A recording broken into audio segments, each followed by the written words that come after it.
Watch you move like that. Watch you move like that. Got me spinning around the sun. I can't choose my past, but I can choose you next. I don't wanna let you down. Oh baby, come ride with me. Slide when we get high with me.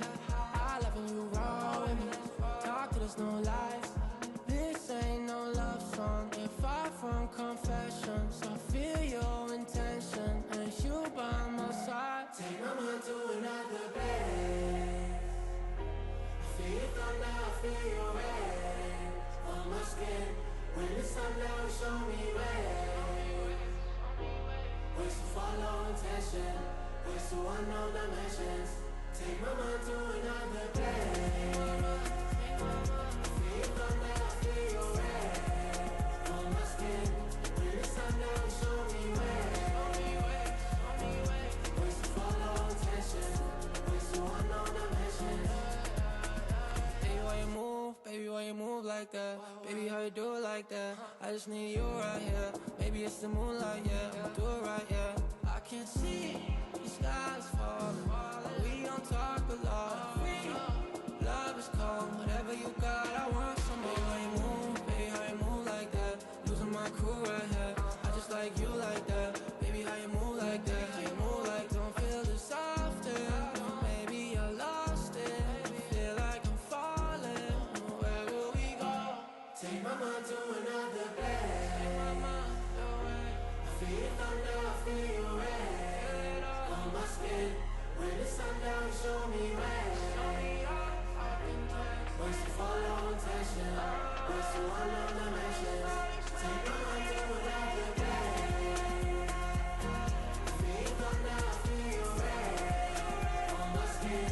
When the sun down, show me way. Ways to follow intention, ways to unknown dimensions.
Somewhere here is something beautiful, somewhere hiding in the undergrowth, but you won't let me go.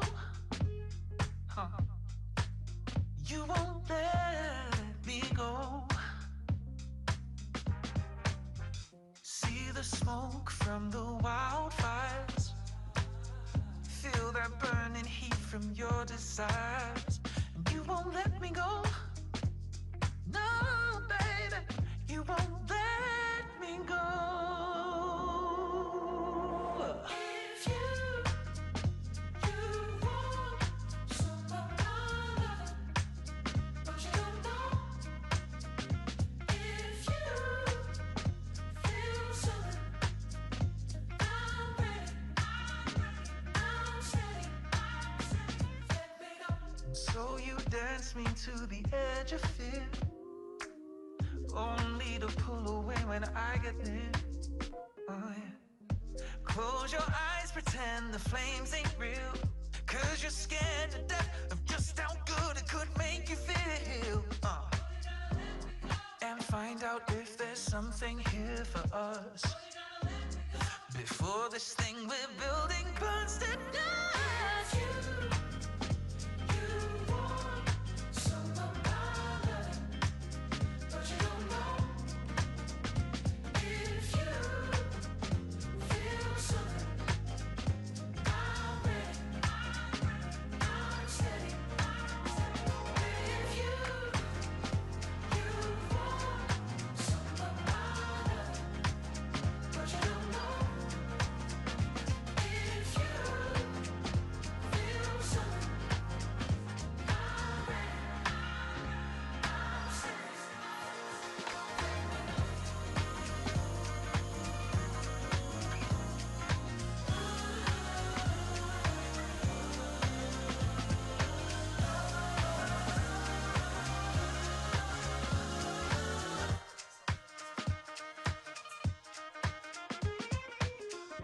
If you want some of my love, but you don't know.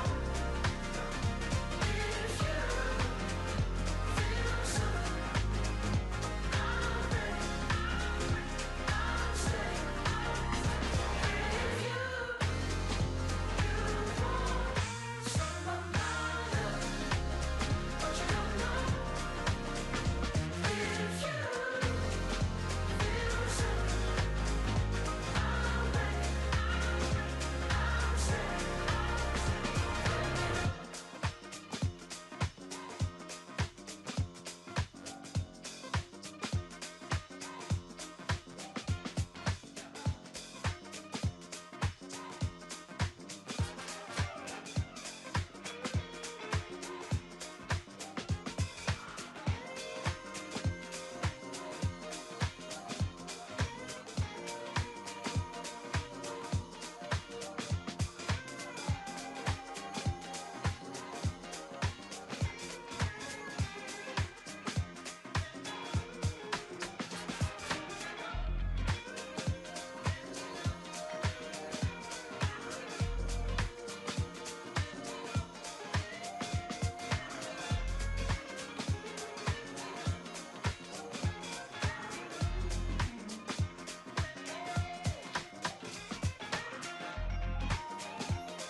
Lonely in this crowd, I sit alone. Oh, one more drink away from heading home. Oh, oh, I could feel the night slipping by. Oh, away from me. And oh, she caught my eye.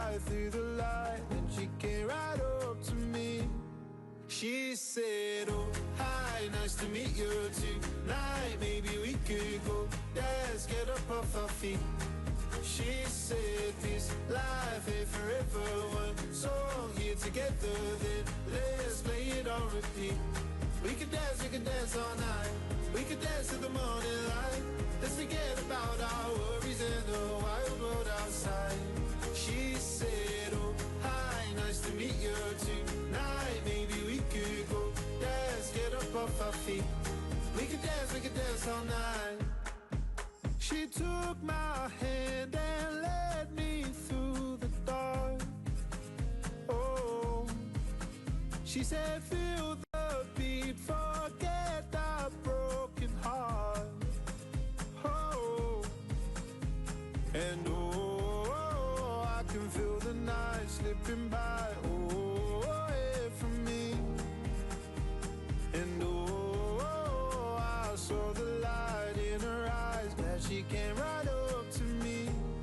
She said, oh, hi, nice to meet you tonight. Maybe we could go dance, get up off our feet.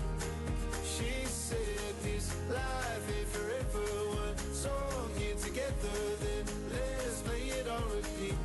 We can dance all night. We can dance till the morning light. Let's forget about our worries and the wild world outside. She said, oh, hi, nice to meet you tonight. Maybe we could go dance, get up off our feet. We can dance all night.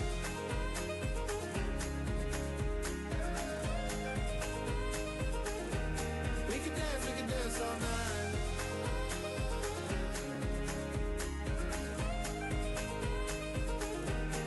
She said, oh, hi, nice to meet you tonight. Maybe we could go dance, get up off our feet. She said this life ain't forever. One song here together, then let's play it on repeat.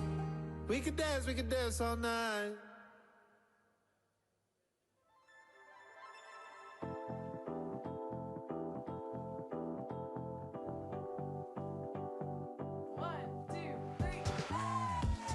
What's it about a kiss that makes you feel like this? Makes me an optimist, I guess. I always jump too quick, hoping this one might stick. Hopelessly romantic. And you said, hey, and I said, hey, what's your name? Come with me, 'cause when I see your face, the sweetest pleasure, I feel like we're gonna be together. This could be the end of an era. Who knows, baby, this could be forever, forever. No more, you're not my type. No more, at least I tried. Done with the lonely nights, I guess. One chapter might be done. God knows I had so fun. New one has just begun. You said, hey, and I said, hey, what's your name? Come with me, 'cause when I see your face,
Time stood still, just like a photograph. You made me feel like this will last forever. Looking in your eyes, I see my whole life.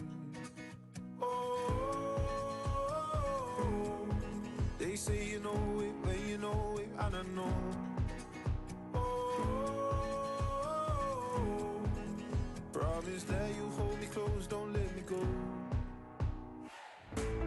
Take my heart, don't break it. Love me to my bones. All this time I've wasted.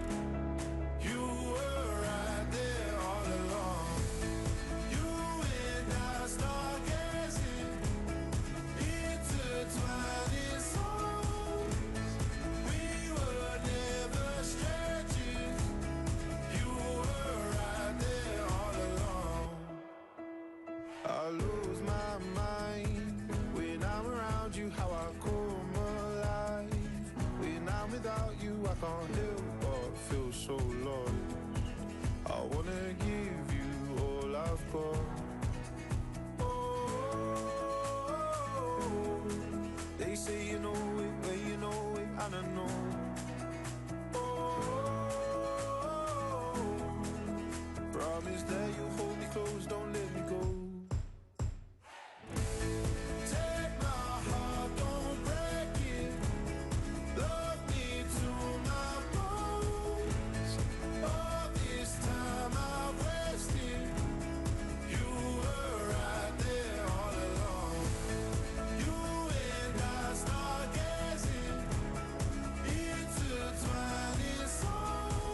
been burned, I've been broke. 20-something, that's just what it is. Been naive, been a joke, been a serial monogamist. Now I'm just trying to tell ya, but that was then, and this is now. Forever promises just let me down. I'm being so candid, hold me and don't plan it. Just for head for the night, yeah, that's my love language. No need for romantics, we don't need tomorrow's damage. Just for head for the night, talking my love language. You're talking my, you're talking my. Just for head for the night, talking my love language. Used to hold on for dear life, and even when it wasn't right, got real good making bad mistakes. Take it so hard, could kiss me, just walk in and fix me. And now love looks like Saturday, staying up late. But that was then, and this is now. Forever promises just let me down. I'm being so candid, hold me and don't plan it.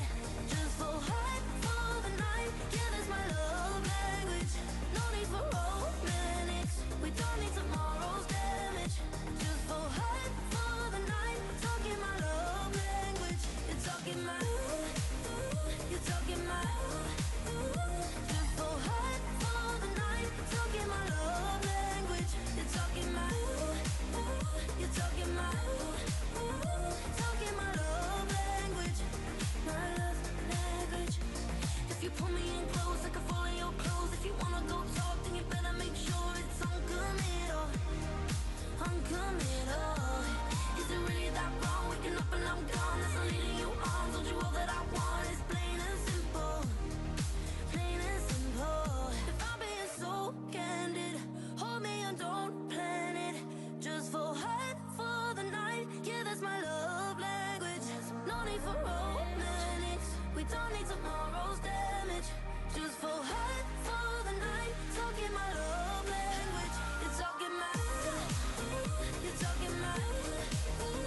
Just for head for the night, talking my love language. You're talking my, you're talking my, talking my love language.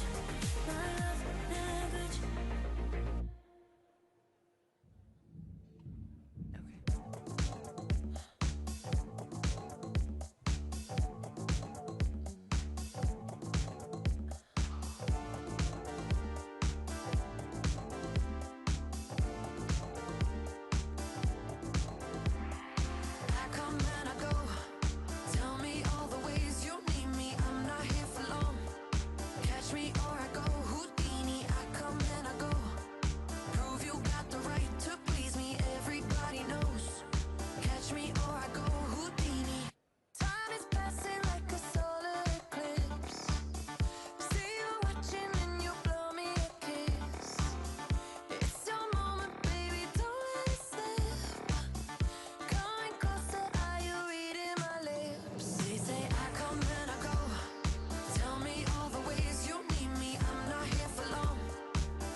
on site today. What's your take? Well, I'm 2 weeks into the job and I'm out here to find out what more the government can do to get building sites like this off the ground. We're looking at how we can cut through red tape to get planning working faster. We're looking at how we can give better support to renters. We're getting spades in the ground, cranes in the air.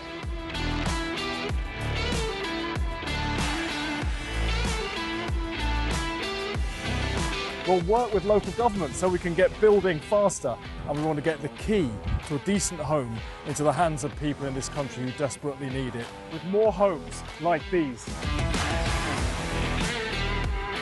Build, baby, build. That is the way to get the homes that this country needs. Build, baby, build. Right. Build, baby, build. Just build, baby, build.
Like the sun, I could watch forever while you shine on everyone. I wanna go hard, I wanna have fun, I wanna be happy. Could you show me how to start? You look so pretty like the sun. I could watch forever while you shine on everyone. I wanna go hard, I wanna have fun, I wanna be happy. Could you show me how to start? You look so pretty like the sun. I could watch forever while you shine on everyone. Wanna be happy, wanna be ready. Wanna be happy, wanna be like the sun. Wanna be happy, wanna be ready. Conference, please take your seats. The session is about to begin. I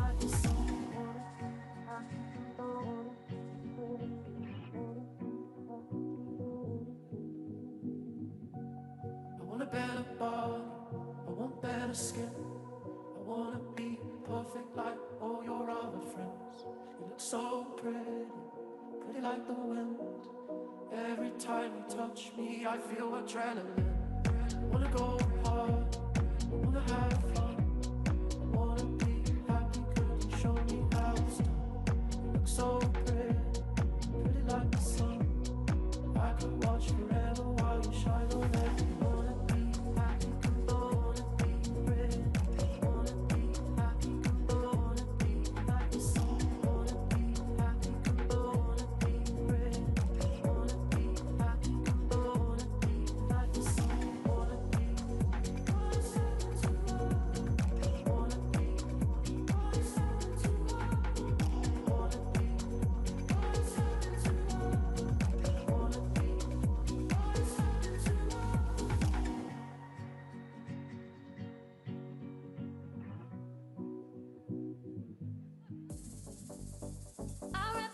this letter that I wrote you. Maybe it's the only way to go through. I won't lose myself for Conference, anybody. please take your seats. The session is about to begin. Though it hurts, I only wish you blessings. The tuition talks, you gotta listen. I won't lose myself for anybody. I'm not sorry. Yeah. You build me up to break me down. Never respect the love you found. And I had a voice inside the back of my mind. I always knew it'd be down. You don't deserve me, but you won't lie. Got no more tears to cry. Oh, no looking back this time.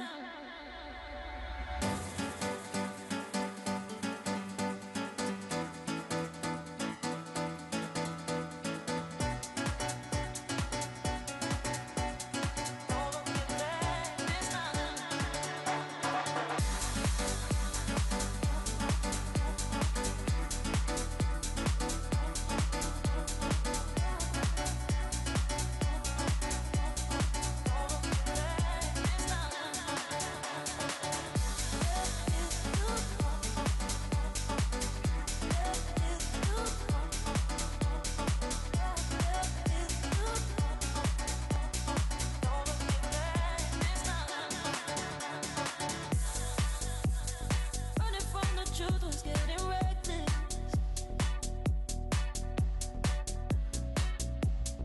In your arms I never felt protected. Oh, Conference, please take your seats. The session is about to begin. you don't deserve me, babe, won't lie. Got no more tears to cry. Oh, no looking back this time. No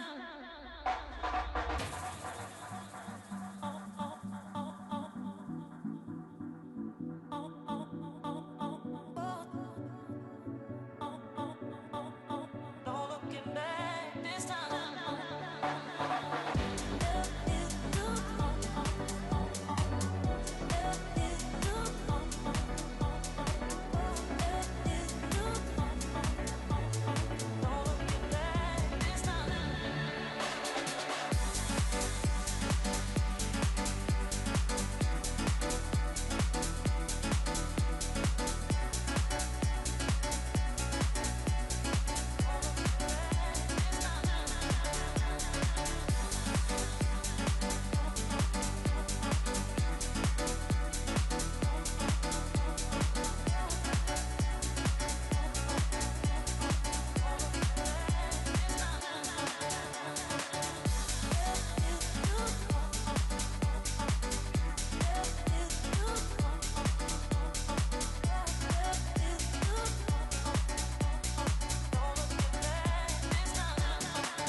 Conference, please take your seats. The session is about to begin.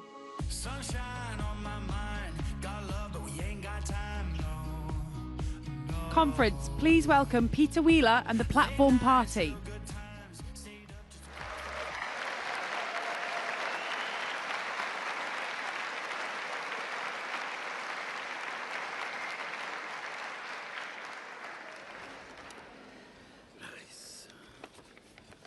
I think we're ready to start. Go for it. Yeah. Just looking at the mics. Okay, conference, welcome back. Hope you've had a good lunch. Hope it's not been too good a lunch, though. We've got the international session to start off now, this session. And to introduce Anthony Albanese, I'm asking Keir Starmer, please. Keir. Thank you.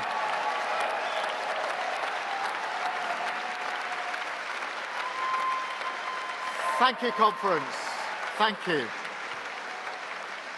It is an absolute privilege to introduce a friend of mine, a real inspiration to those of us on the left, someone who is leading his country in the politics of renewal, and of course winning a landslide victory earlier this summer in Australia.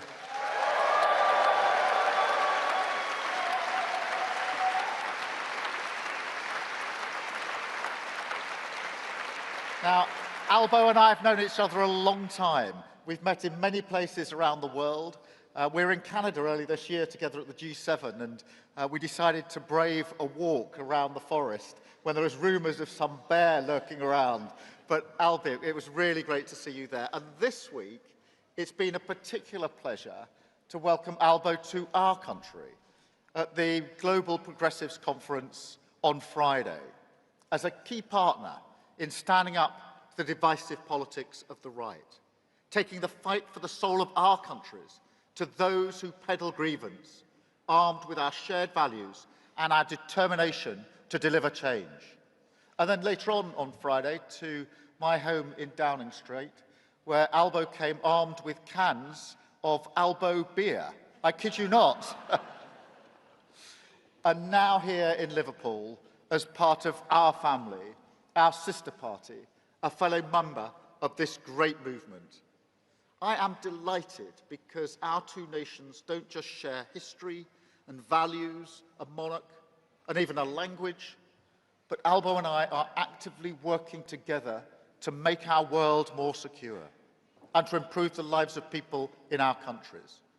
From our AUKUS partnership to the Australian soldiers who are standing shoulder to shoulder with British troops, training Ukrainians for the front line. From our free trade deal and our investment in each other's countries, creating wealth, jobs and opportunity, and boosting our economies. This is a relationship that really matters. So I am delighted to introduce to the stage a true friend of Britain, my friend, the Prime Minister of Australia.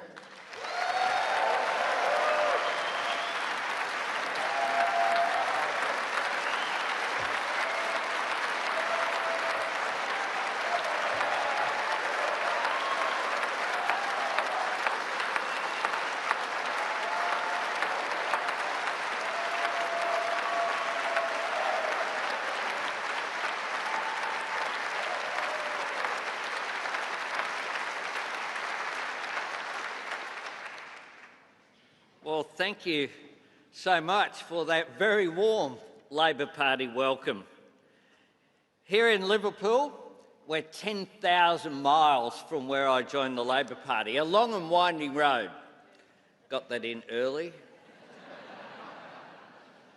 But in our mighty global movement, you never walk alone.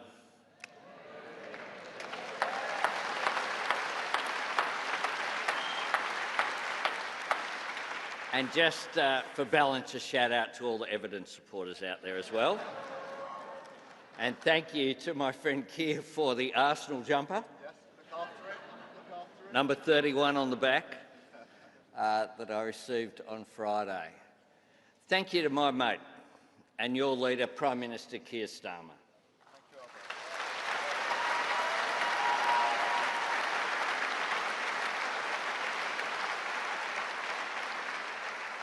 Thank you for the extraordinary honour of inviting me to speak to your conference, and thank you for your kind and generous introduction.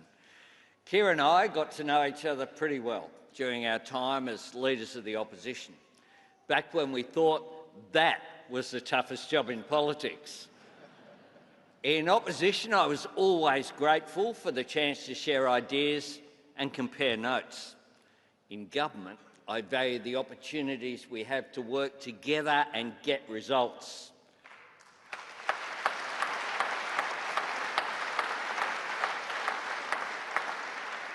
To take action together on issues that really matter to our two nations and to the wider world, from standing together with the coalition of the willing to help secure peace on Ukraine's terms, to striving together to mobilise global action on climate change, to investing together so our citizens can build and crew a new generation of submarines through our AUKUS security partnership, and working together to break the cycle of violence in the Middle East and build something better by recognising the state of Palestine as a step towards the two-state solution.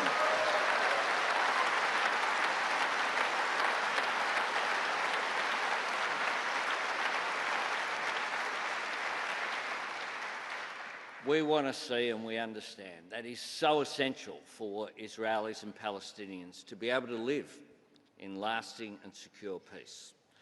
Can I also acknowledge a great Australian, a Labor legend, and my friend, the 27th Prime Minister of Australia, Julia Gillard, who's here with us.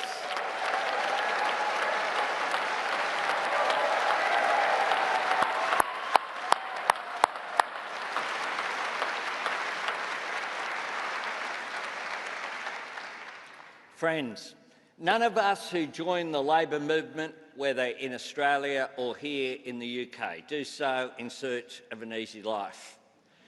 And no one comes to a Labor conference expecting a quiet weekend. Our conferences are big, diverse and passionate family gatherings. And like any family, when we all get together, occasionally we have our differences. Commentators sometimes fixate on those. But the debates that we hold here are not just healthy, they're essential. They are a sign of life. The energy and enthusiasm of our rank and file members has always been the beating heart of our movement. As parliamentarians, we stand on your shoulders. And as parties, we draw our strength from solidarity of values, not uniformity of thought. That's what all of us who belong to the Labor movement understand. The reason passions run high at our conferences is because we really care, because the stakes are really high, because what happens here really matters, because our conferences are about what we want for our respective countries. We deal with real issues grounded in the real lives and aspirations of the people that we seek to serve. And just like Liverpool itself, this great city of creativity, invention and reinvention, our conference has always been a place for us to define our mission and renew our purpose. That is how we have endured and evolved. By having the courage to test ourselves, to demand more of each other, and by demonstrating to a new generation that we are alive to the challenges they face and engaged in the work of solutions.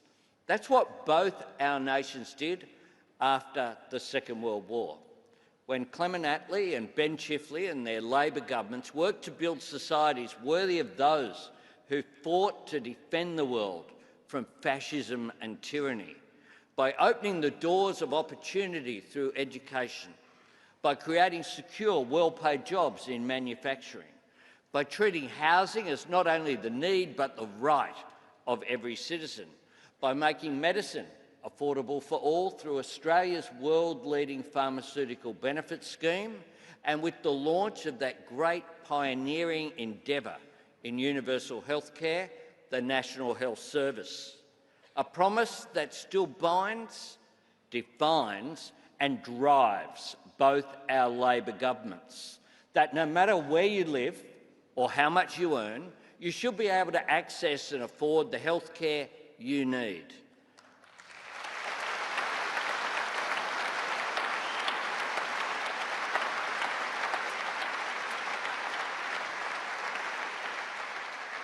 The same work of renewal drove Harold Wilson and Gough Whitlam through the 1960s and 70s, when their governments made equality for women a Labor cause, when they grasped that for Labor to continue to be the party of fairness and justice, we had to become a party for the elimination of discrimination and prejudice.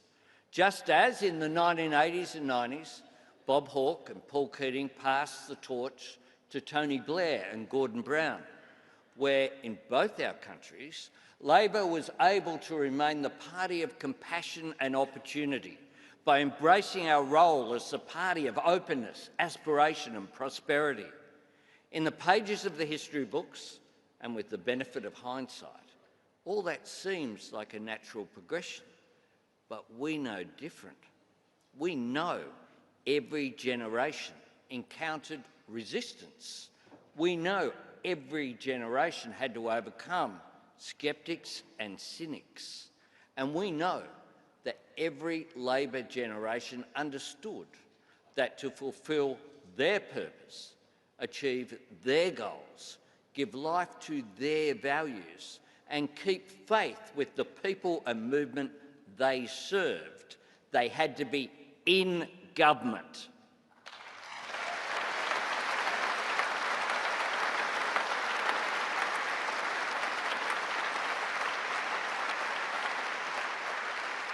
Government is where you get things done. The Labor mission has never been a theoretical exercise or just a rhetorical one.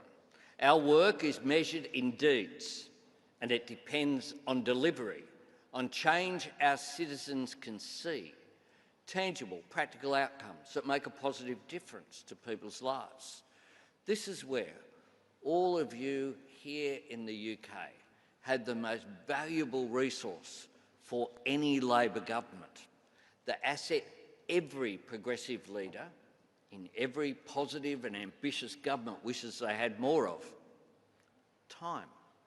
To give you some sense of that, in Australia, my colleagues and I were re-elected less than 5 months ago, and yet our next election is due before yours. For Labor governments, every single day counts, because it takes time to turn promises into progress. It takes time for plans to work and be seen to work, for inflation to fall, wages to rise, new homes to be finished, new energy connected, new hospitals to open, new investments in education to flow into results. It takes time to tackle problems that have been created over decades. It takes time to repay trust by delivering on commitments, and in doing so, build trust for future action. It takes time to make change with people and make change work for people. And none of that means we can expect or ask for patience. Cost of living pressures do not wait. Communities that need new jobs and homes cannot wait. Families that need better schools and hospitals cannot wait. The challenges that the world throws at us, from economic turmoil to threats to our national security, never wait.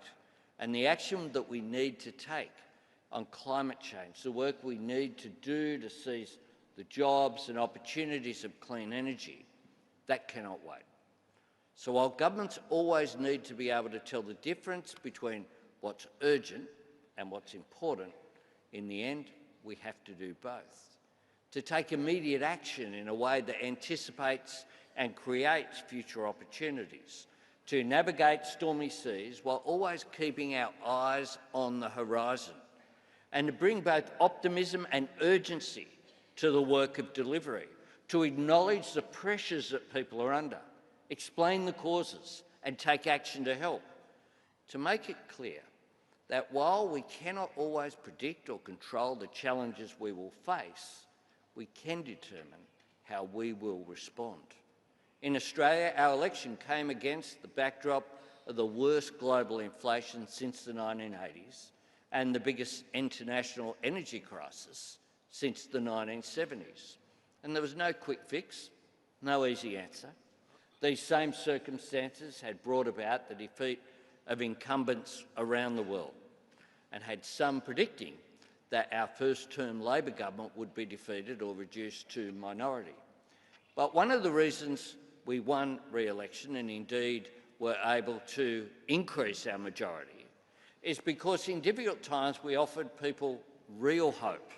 We didn't pretend that we had solved every problem in just 3 years, but we could point to an economy that was turning the corner. Inflation down, wages up, unemployment low, and interest rates starting to fall. And we offered a second-term agenda that built on the patient and disciplined work we had done in our first term. A positive plan to cut taxes, boost wages, build homes, and make it easier to see a doctor for free. That is the work we are focused on delivering now. That's the essential task of every Labor government, to apply our timeless Labor values to the challenges of our time. And friends, in 2025, our values and purpose and effort are needed more than ever before. In an era where artificial intelligence is transforming our economies, we must stand up for secure jobs and fair wages. We must show our citizens that what Harold Wilson called the white heat of technology can forge new opportunities for working people at a time where young people feel the housing market is beyond their reach. We must build the new homes and create the economic opportunity that revives the dream of home ownership. For cities and regions on the front lines of economic change, we must invest in the education and training that empowers people to fulfil their potential. And we must build the clean energy that will power new jobs and industries. We approach this work with determination and with optimism, because all of these problems can be solved, all of these opportunities can be seized, but only if our people continue to see our institutions as the best way to make it happen. We all know this is a time when trust in governments and institutions is under challenge. We all sense this is an era where our capacity for peaceful disagreement is being tested. But what I see here in UK Labour, under this man, this leader, this Prime Minister, my friend, is the same determination that I know lives in every member of the Australian Labor Party, an absolute resolve to stand together and defend democracy itself.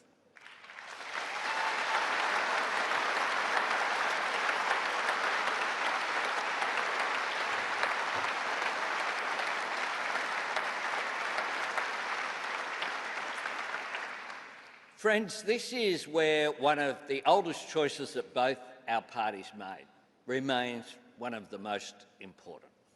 In Australia and here in the United Kingdom, the trade union movement chose to advance the rights of working people, not just in workplaces, but by forming a political party.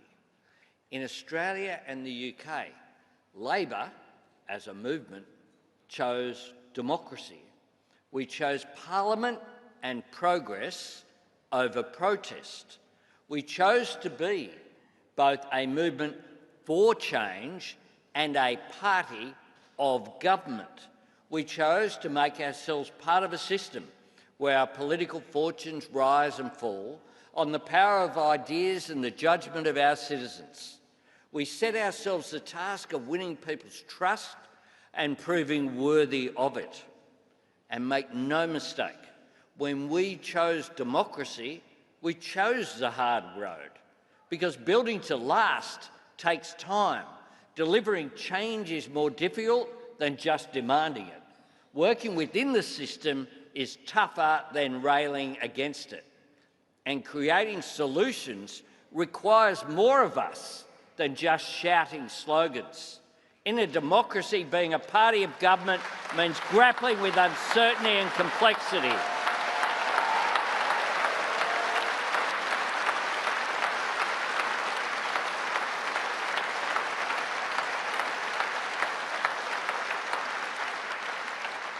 It means dealing with the gritty realities of the world as it is.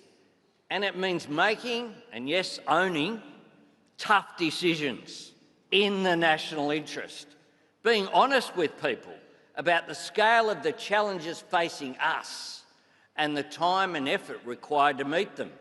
But friends, we wouldn't have it any other way. We're better for all of that. Our plans and policies are stronger for it. Our vision and our ambition for our people is bigger because of it. And our countries are better for it too. Because in the end, the hard road is the only one that takes us anywhere. Tearing things down is easy, but it doesn't leave you with anything. The low politics of fear and resentment are easy, but they only divide the country, they don't advance it.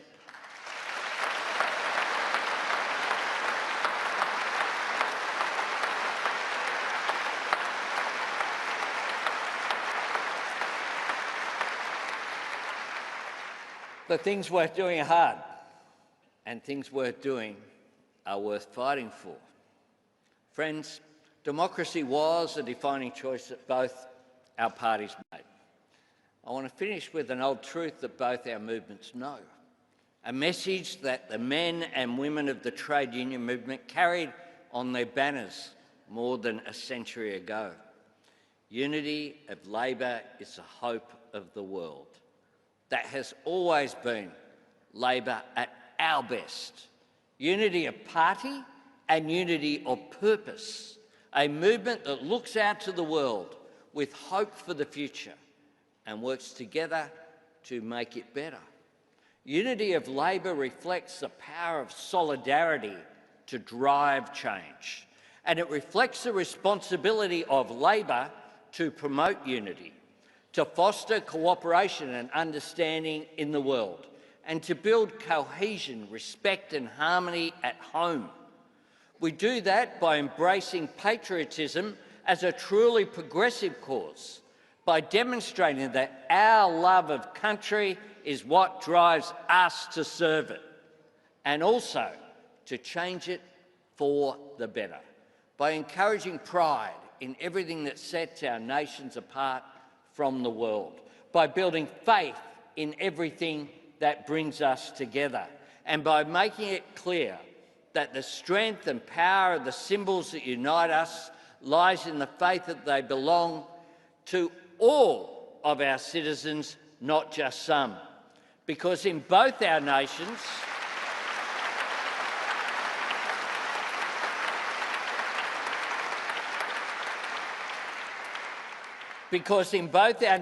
our democracy, our laws and our values are for all of us to take pride in, for all of us to protect, for all of us to build on. Unity of Labour is the hope of the world, and in that spirit of hope, unity and solidarity, I wish you all the very best for an absolutely fantastic conference. Thank you for having me.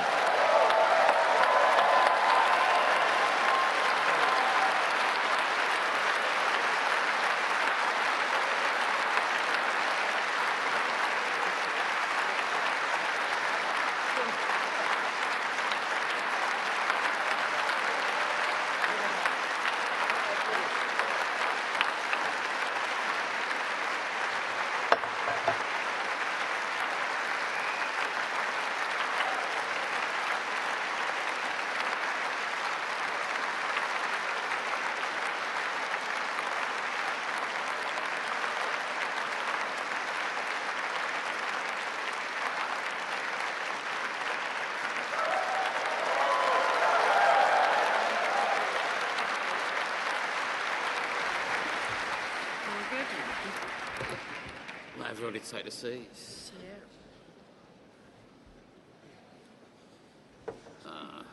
Barely now.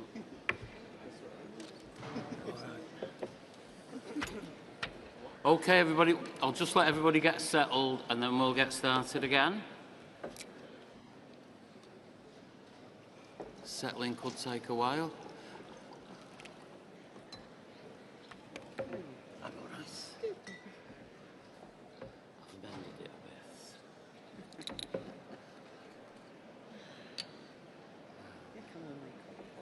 I think the settling could take a while. Yeah, I think so, yeah. Quite a big turnover. Yeah. This is good. Where's the gym?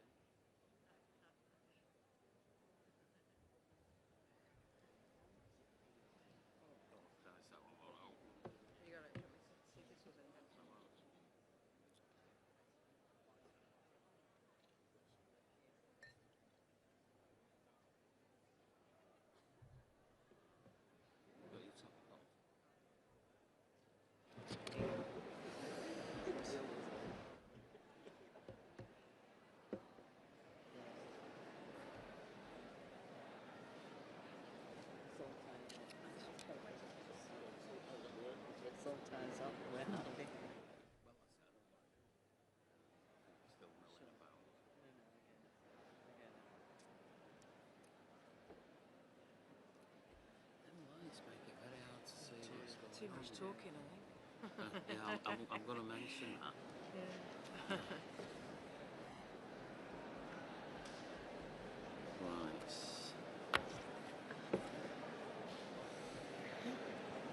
Are we nearly there, conference? I'm sure there's seats for everyone. Come on.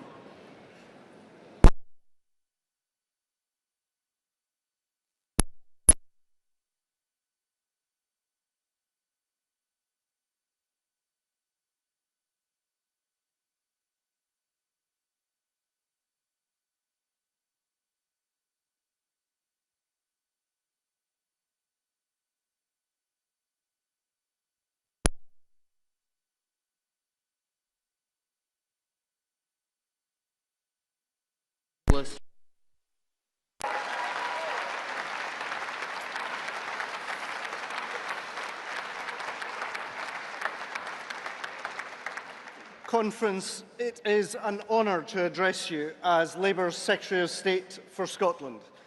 And let me start by paying tribute to the work of my friend and my predecessor, who kept the flag flying for Scottish Labour in the toughest of times.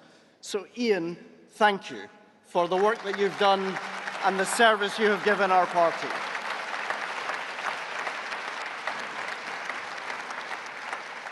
Now, at last year's general election, when, let us remember, we held just 2 seats in Scotland, we made a promise that there would be Scots at the heart of a Labour government. And just over a year later, right across government, Scottish Labour ministers are harnessing the power of the United Kingdom to deliver for Scotland.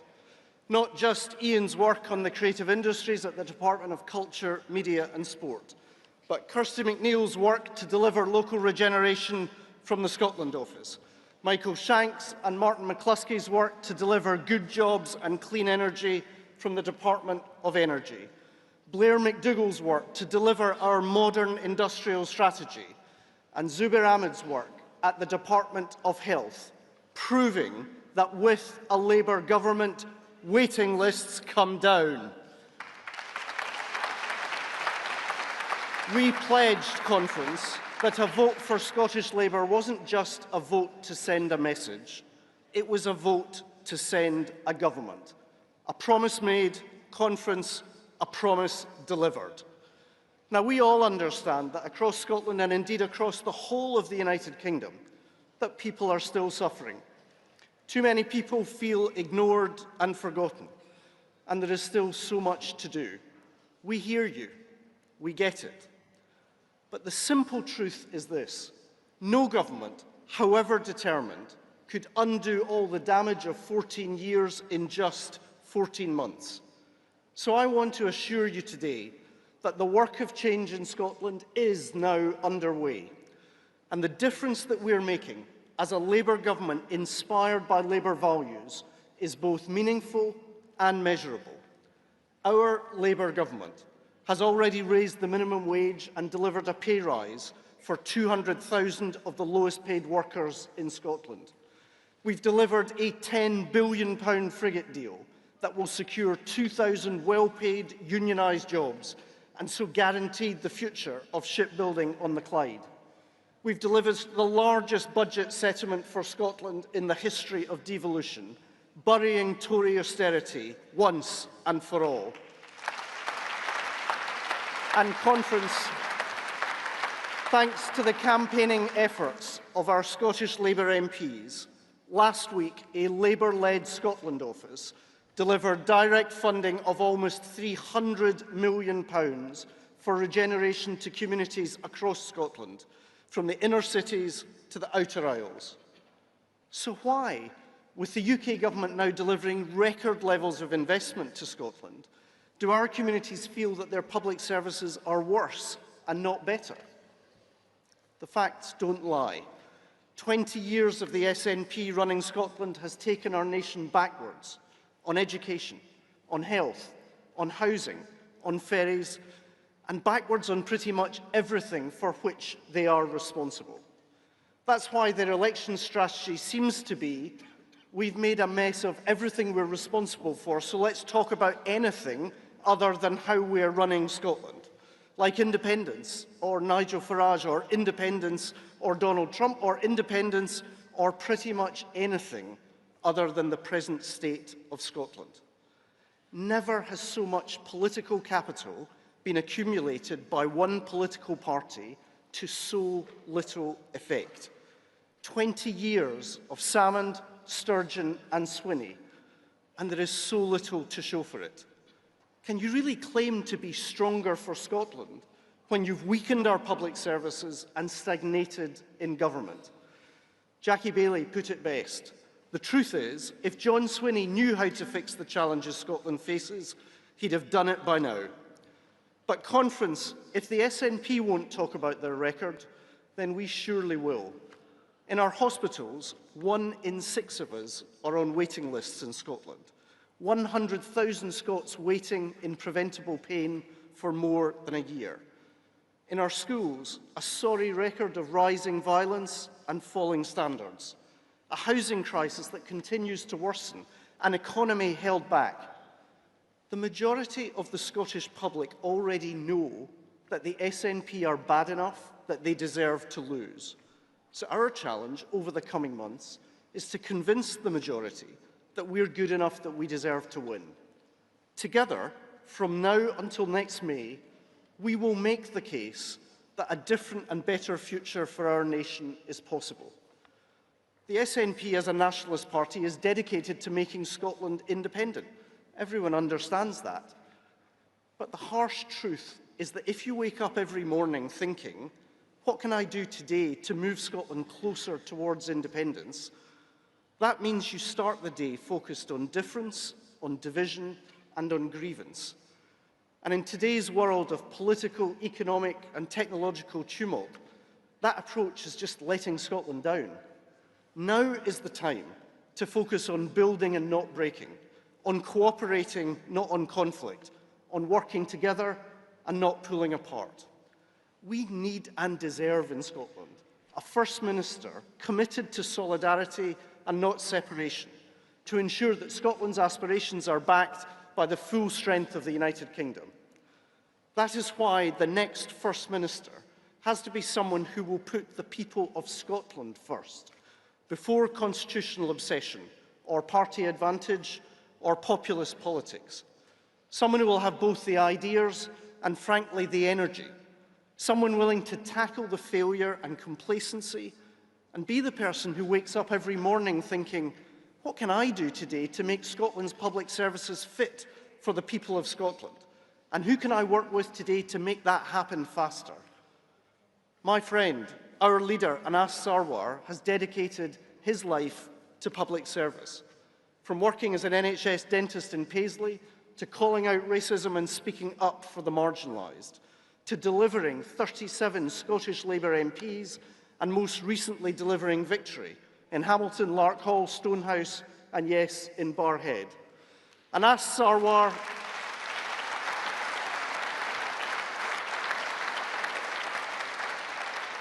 Conference, Anas Sarwar just keeps listening, keeps working, keeps leading, and yes, keeps winning.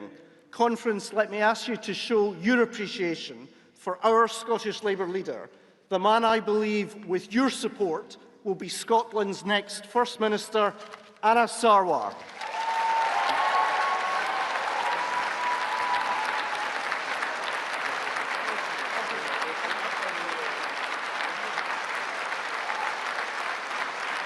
A year ago, we delivered a UK Labour government, and in just 7 months' time, we can start the journey for change in Scotland too.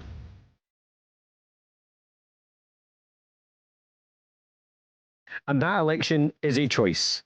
Do we carry on as we are, or do we take a new direction? Do we see our Parliament as a vehicle for protest or a vehicle for change? And that choice is a simple one. A third decade of the SNP, carrying on the managed decline, or do we take a new direction with a Scottish Labour government and a Scottish Labour First Minister working every day to make life better for the people of Scotland and seeing government as service to you? Scottish Labour, ambitious for Scotland, ambitious for the future, ready to win and ready to serve.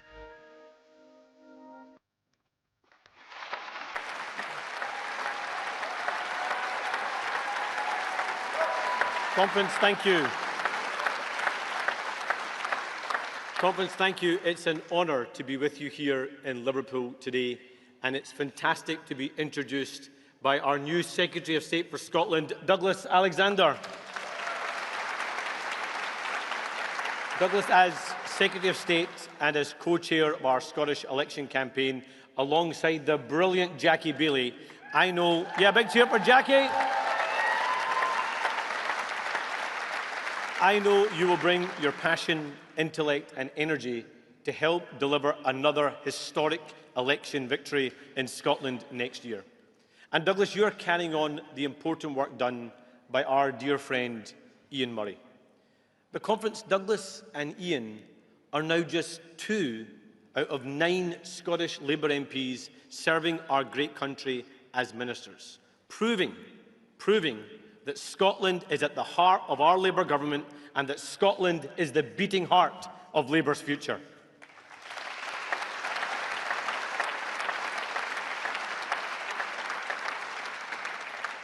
And since getting rid of the Tories last summer, we have begun the work of clearing up their mess and changing our country for the better. But let's be honest, it's not been easy, and it was never going to be. That's why we need to be more confident in telling our Labour story. We can't expect the right-wing press to do our job for us. We can't afford to be shy about the successes we have had or about the positive changes we are making. If we aren't going to talk about our successes, then no one else will. If we aren't going to tell our positive story, then people aren't going to hear it. So let's not be shy about our Labour story and what we have achieved in the past 15 months.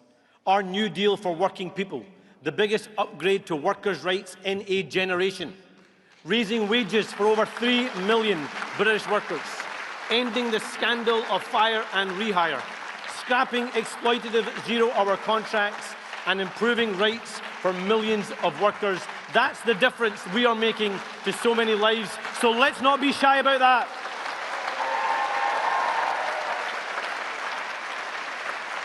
We have delivered economic stability after years of Tory chaos. And you know what that means? That means that the average mortgage in our country is now £1,500 lower since Labour came to power. And the average wage in our country is now £1,800 higher since Labour came to power. So a full-time working couple with a mortgage could now be £5,000 better off. And that's thanks to this Labour government. So let's not be shy about that.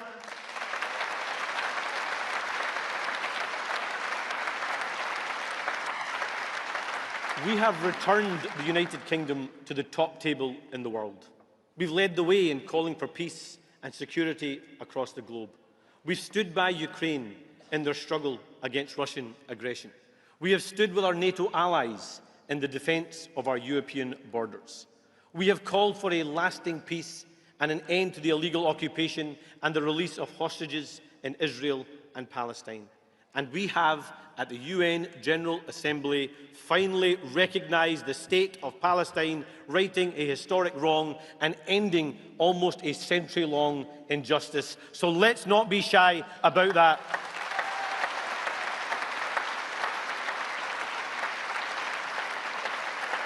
Because, Conference, this is a Labour government promoting peace, securing trade deals and standing up for Britain on the world stage, meaning more investment, more jobs and more exports and better outcomes for Scottish workers and Scottish businesses.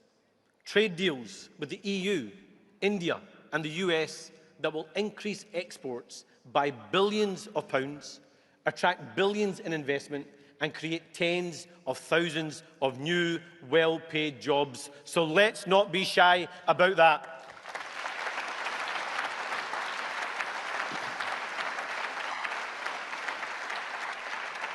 Conference, I want to share a personal story. My first ever political campaign, when I was just 16 years old, was to try and save shipbuilding on the Clyde. But what has this Labour government delivered in just 15 months? 15 years of work for Clyde shipbuilders, securing thousands of jobs, a £10 billion deal that is the largest export deal in the history of shipbuilding in the UK, securing the future of shipbuilding in my home city of Glasgow for years to come. So let's not be shy about that.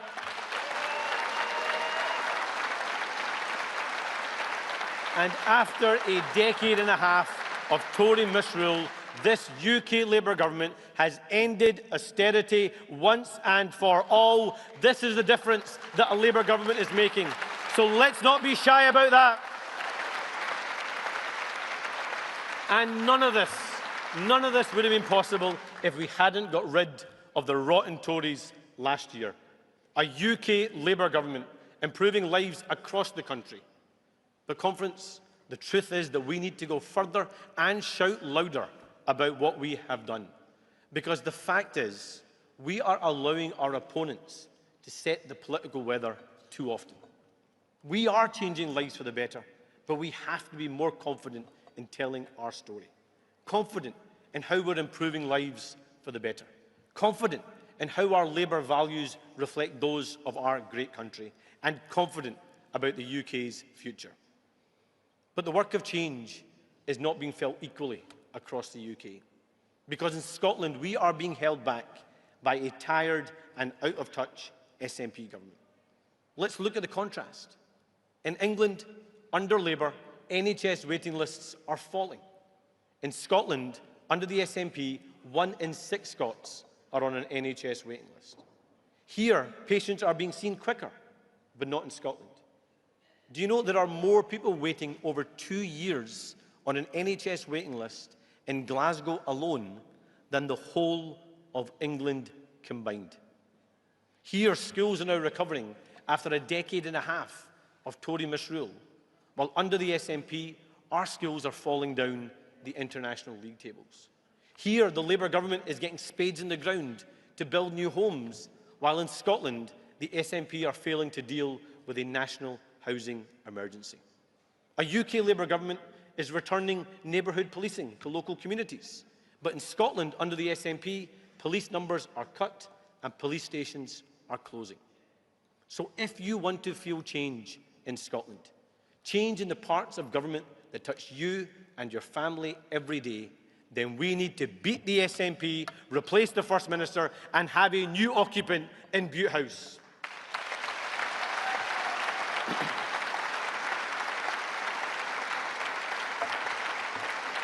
And in just 7 months, with your support, Scottish Labour will deliver just that.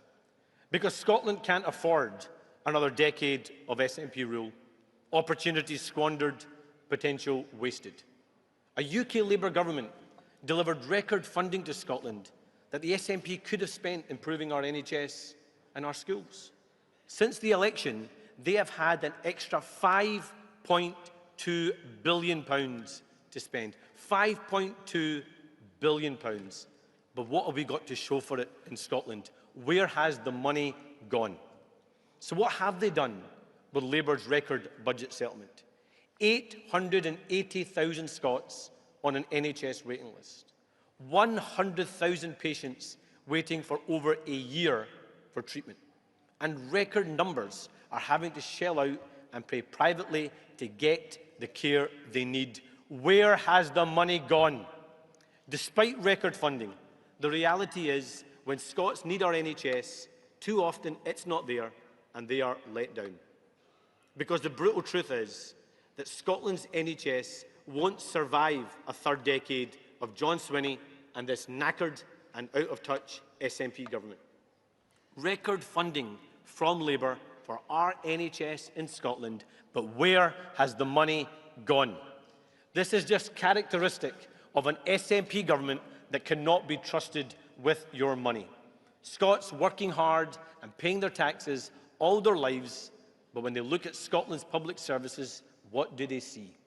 Cuts to police numbers, rising violent crime, falling education standards, 10,000 homeless children, and Scots being forced to emigrate to get jobs as doctors, nurses and teachers. Scots paying more and more and getting less and less from the SNP. So we are rightly demanding to know, where has the money gone? We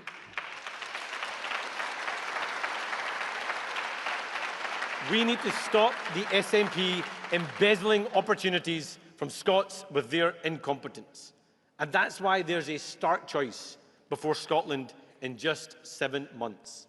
More failure and decline with the SNP or a new direction with Scottish Labour.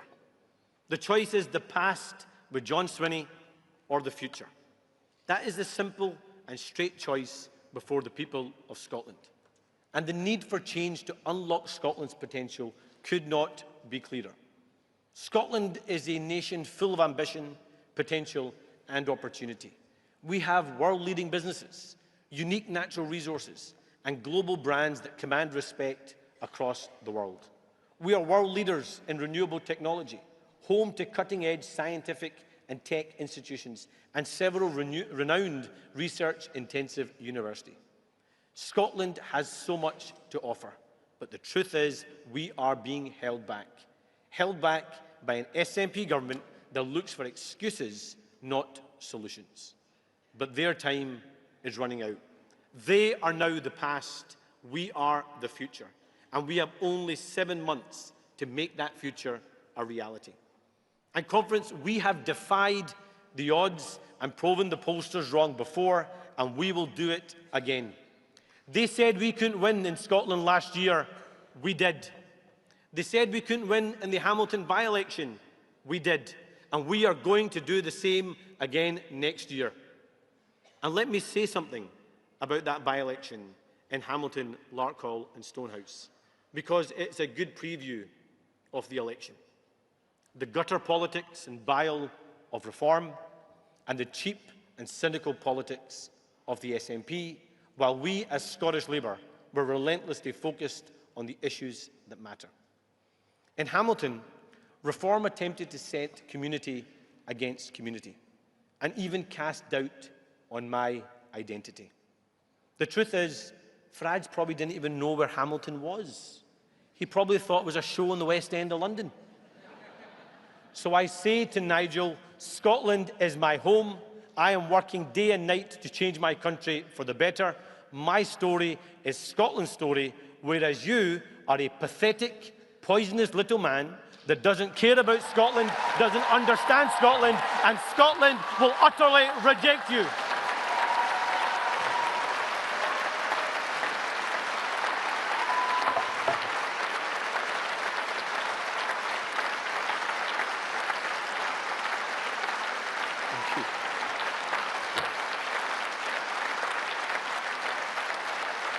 Thank you. And friends, all reform can do is create noise. All they're interested in is creating noise. And all they risk doing is keeping the failing SNP in power. And the SNP and John Swinney, what did they shamefully do in that by-election? They talked up reform and attempted to push people towards them, because they would rather do that than talk about their own record. Well, I am glad that the good people of Hamilton, Larkhall and Stonehouse sent them both packing and led the way, and I'm confident that Scotland will do the same next year.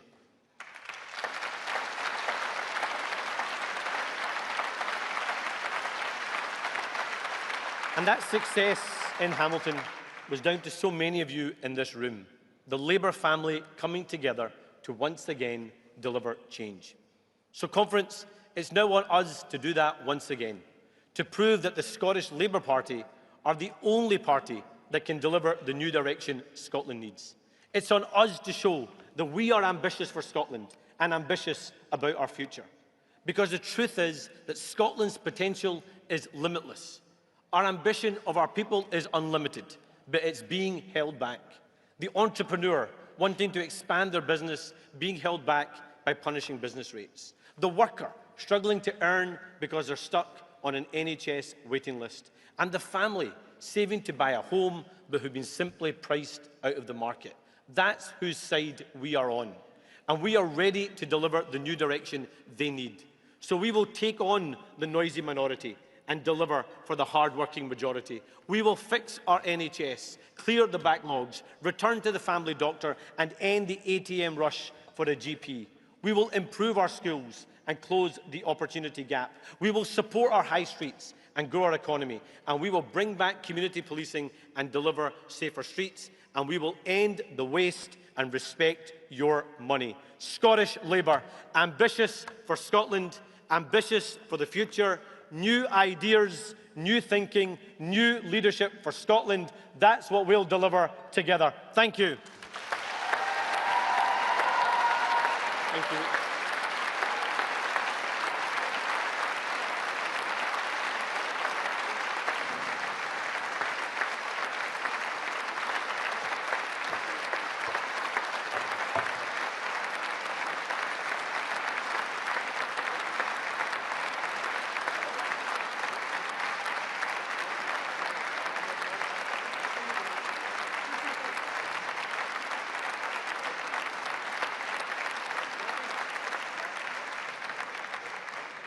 Thank you for that, Anas, and thanks for your support. Very good. Thank you, Conference. We're now moving over to Wales. Please welcome to the lectern in a minute Joe Stevens, Secretary of State for Wales and MP for Cardiff East. Thank you, Joe.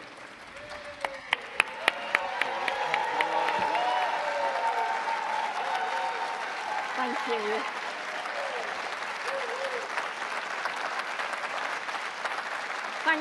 Thank you, Conference. Thank you, Chair. A year ago, I stood on this stage and addressed you as Labour's first female Secretary of State for Wales in the first Labour government for 14 years. And I spoke about our mission to put Wales at the centre of our decade of national renewal. Wales at the heart of our modern industrial strategy. Wales at the forefront of our green revolution. And Wales leading the way on innovation and technologies of the future. Now, during the past year, we have worked in partnership with our brilliant First Minister, Eluned Morgan, and Labour colleagues in Welsh Government to boost the economy, to improve business confidence, to increase investment, and to create thousands of new jobs right across Wales. And we've done this because Labour is the only party on the side of working people. The only party that is prioritising strengthening our economy, improving living standards, putting more money in the pockets of every household and the rest of the UK and Wales on a path of national renewal. None of what we've achieved together since the election last year would have been possible without the determination, graft and teamwork in Parliament. And I want to pay tribute to Nia Griffith for her time in government. Nia's experience and wisdom has been invaluable to me. And I also want to welcome Anna McMorrin and Claire Hughes to the Wales office, who, alongside my PPS Becky Gittins and our Lord spokesperson Ruth Anderson, are an exceptional team of Labour women delivering for the whole of Wales.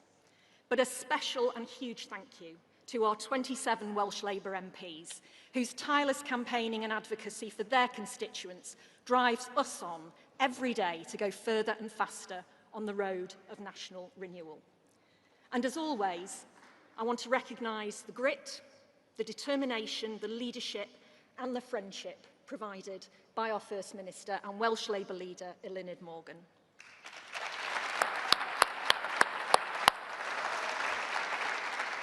Now, the past 14 months have been all about delivery, all about two Labour governments delivering for the people of Wales. Welsh Labour fought hard against the years of Tory austerity, and now this UK Labour government has ended austerity with record budget settlements that provide billions more for Welsh Government to invest in public services. The Tory cost of living supercharged, the crisis supercharged by Liz Truss's economic chaos, caused real hardship for so many households in Wales. We inherited their catastrophic mess last year, and the UK government have been fixing the foundations. That's why we gave up to 160,000 workers in Wales a record pay rise through increases to the national living and minimum wage.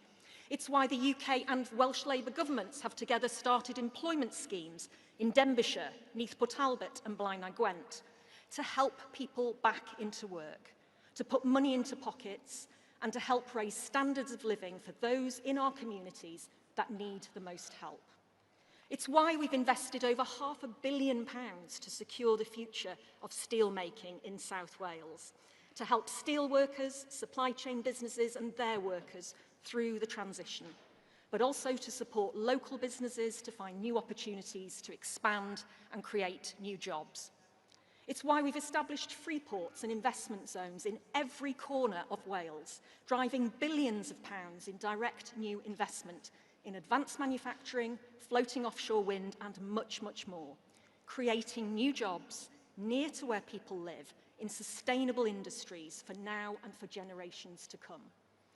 And it's why we've invested nearly £500 million into Welsh Rail, reversing the Tories' historic underinvestment so we can build new stations, we can have more and faster trains that will connect the people of Wales to these new opportunities. And we can already see the impact that our Labour priorities are having in Wales. Unemployment is down. Interest rates have been cut 5 times, bringing down the cost of new family mortgages by about £1,000 a year. Inward investment into Wales has risen 30%. Yes, that's right, 30% in the last year alone.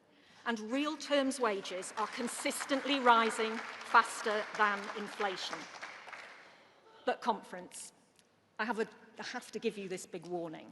This investment, this tireless focus on improving living standards, creating new jobs and making our public services fit for the future is under threat. Farage has turned up in Wales with patronising politics, with disrespect, division and derision for our communities. Reform UK don't care about Wales. They haven't got any Welsh policies. They haven't got a Welsh leader. They can't even spell Caerphilly right. But as much as we roll our eyes at their condescending, nativist tone, they are a serious threat. They're a threat to our communities, a threat to our NHS, and if you work in Welsh public services, they are a threat to your livelihoods.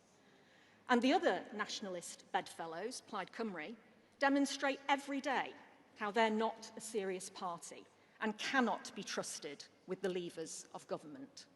Plaid exists only to rip our nation apart, and at a time of global instability and threats to our national security, to rip us out of NATO.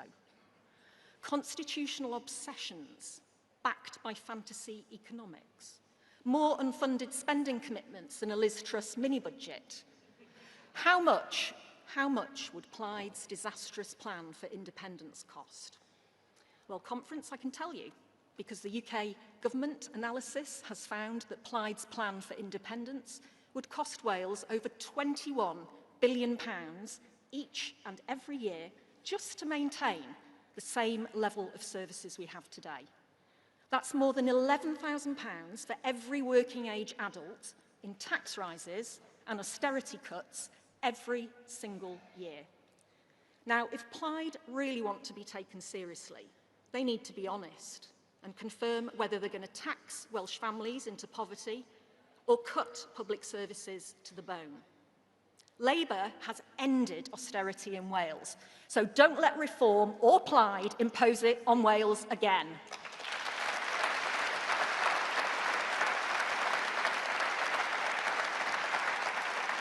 Because conference, next May, we know that Wales faces a choice between renewal and decline, and between decency or division.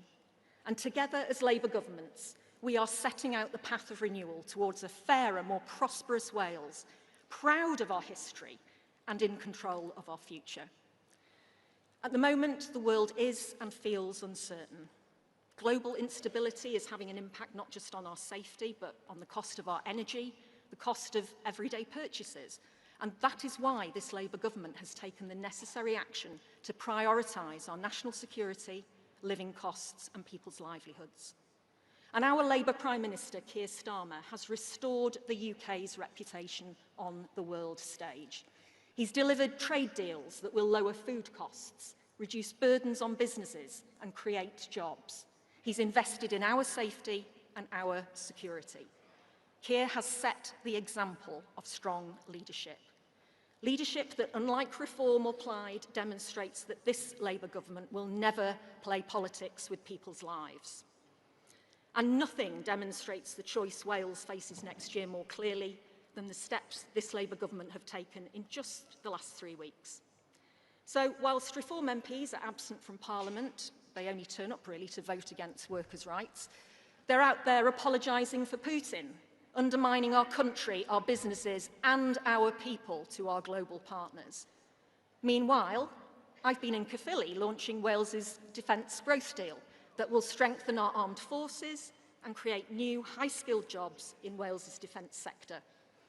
And whilst Plaid championed their plan for independence, just this week we have launched our Pride in Place programme, which will invest over £200 million to revitalise high streets and regenerate communities right across Wales, from Conway to Ceredigion to Caerphilly. That's the choice for Wales at the Senedd election next May. Labour on the side of our people and communities, or those nationalist parties looking to divide and deprive. Only two Labour governments working together can and will keep Farage out of Wales and lead our country on that path of renewal. Conference, that is the election we must fight. That is the election we must win. So let's get out there and do it together. Thank you.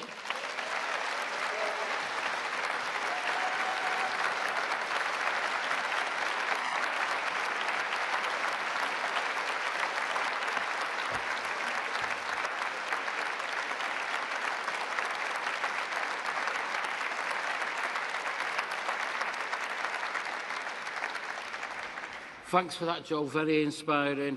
We're now going to see another video, which will then introduce Eluned. Yeah. Somewhere.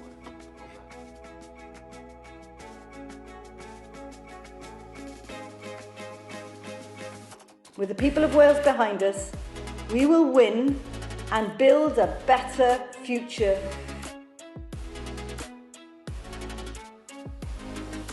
We're not just fixing what's broke, building something better.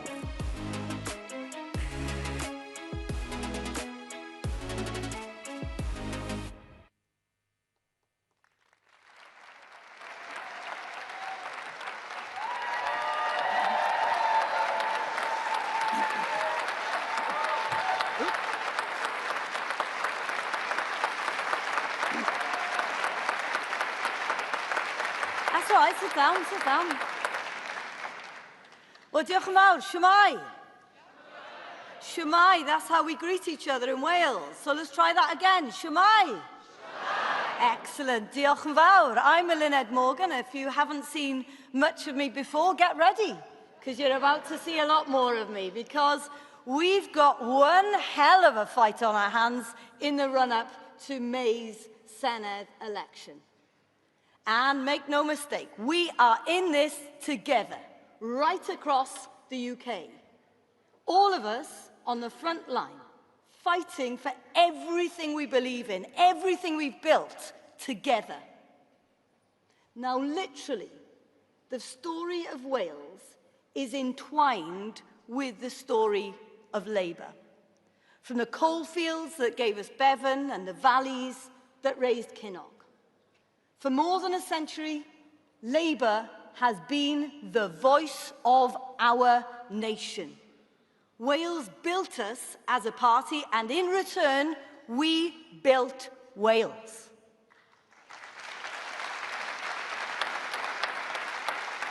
But let's be brutally honest.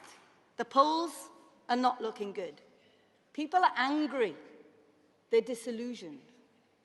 Our voice, the voice that's always fought for them, is getting drowned out by the carnival of charlatans and the circus of snake oil salesmen. Now, Reform blames foreigners.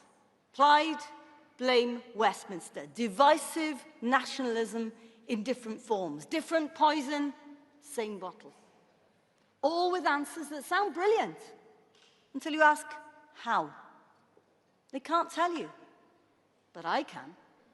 Because unlike the merchants of false promises, unlike the peddlers of easy answers, Welsh Labour doesn't just talk, we deliver.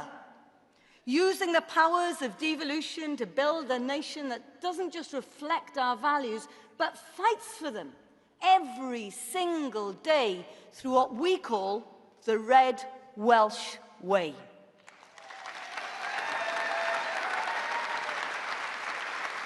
Now, three principles underpin everything we do: equality, security, community.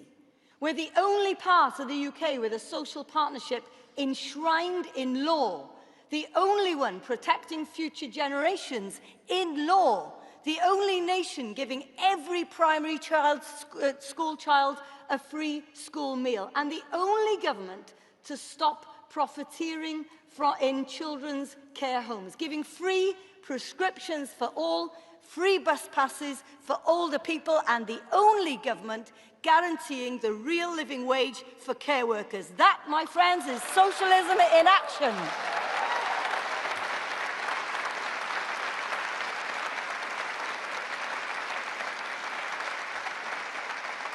And while we've been delivering what's Plaid's record, promises without plans, ambition without answers, easy words on independence, but when they had the chance to support our communities with extra cash, they voted with the Tories to block it. Mae brwydr anferth o'n blaenau ni yn etholiadau'r Senedd. Mae cysylltiad dwfn rhwng ein plaid ni a'n gwlad yn un sydd wedi bodoli ers canrif.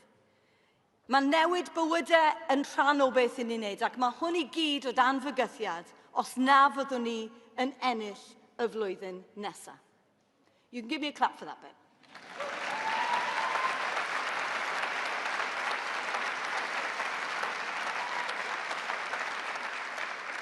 Now, we know that tomorrow's Wales won't be built on yesterday's achievements. Our high streets matter. I've heard it directly from people in Caerphilly, where we're facing a crucial by-election. And if we want them to thrive, we have to protect them. And that's why we'll build on the UK government's announcements and introduce new licensing powers to curb the spread of vape shops, keeping our town centres safe, balanced and welcoming.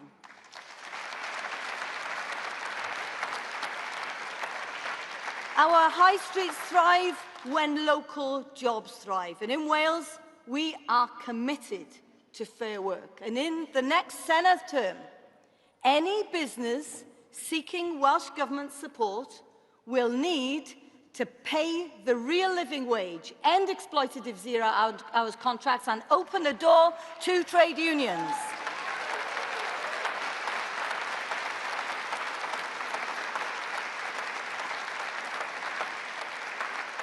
Because public money must mean public good.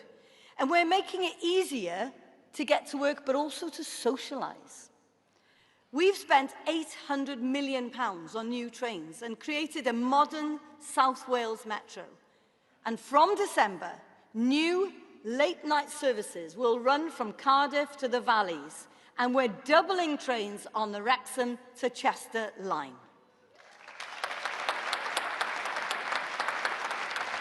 Now, Conference, when Labour governs in Cardiff and Westminster, partnership delivers, not in theory, but in practice, backed by the biggest financial settlement in the history of devolution. So because of that, we now have safer coal tips, higher wages for Welsh workers, and 2.7 million NHS appointments delivered every month in a population of 3 million people. But our work is far from done. People need us to move faster, hit harder, deliver bigger. But without the powers and the money to fully match our ambition, it'll be much more difficult. And that's why Wales needs powers over youth justice so our communities can shape solution, fair rail funding, and yes, control over our natural wealth, our wind, our seas, our energies, because we'll always stand up for our people and for fairer, more equal devolution. We stood firm under the Tories and we stand firm as Welsh Labour today. Because it's our membership card that says it's best. Country first. So we'll never stop pressing for every power, every pound that Wales deserves. But while we're building the future, others are busy polishing their wrecking ball. Reforms plans? Gut the NHS. Flog and frack everything that moves. Turn Wales into their testing ground for an ideology that puts profits before people. To them, our health service isn't a lifeline, it's a profit line, a business opportunity waiting to be carved up. We've seen this play before in Wales. Nigel Farage's UKIP party elected 7 members in 2016, and by the end of the term, 6 of them had left, drawn by infighting, broken promises, and internal chaos. And just this week, their former Welsh leader admitted taking Russian bribes. And right now, they're attacking our support for Ukrainian refugees. This lot are putting Wales first. They're not putting Wales first, they're putting Putin first.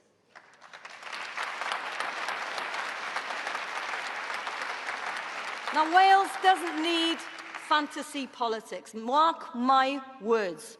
Wales will fall into chaos if either Plaid or Reform wins in May. What we need is experience and stability in an age of instability, and that's what Welsh Labour can offer. So, conference, are we going to stand here and let vultures tear the heart out of all we've built? No. Welsh Labour is ready to stand up, but we need our entire movement behind us, because the result of May's contest will resonate through all our communities. So wherever you're from, stand with us. Let's build, not break. Let's show them Labour never gives up, never gives in. So are you up for the fight? Yeah. Then bring it on.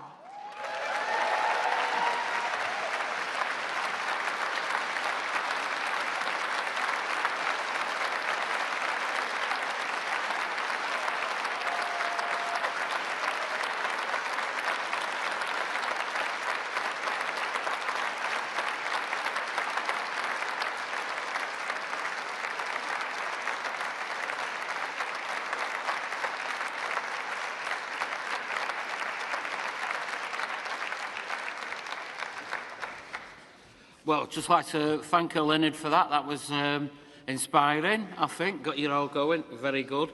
So much so I'm having to go and rest now. We're changing the chair for the next session. We'll be covering the Treasurer's report and the constitutional amendments. So I'd like to welcome, looks round his shoulder, Abdi Dual. Is Abdi here to chair the next session? Of course he is, on cue. Thank you, Abdi, and thanks, conference, for your patience.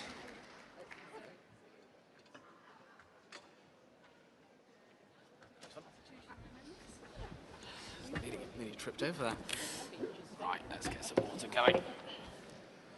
Good afternoon, conference. I hope people aren't leaving because I'm starting to chair, but anyway. Good afternoon, conference. Hope you're all right. We're now going to welcome to the lectern the Labour Party Treasurer, Mike Payne.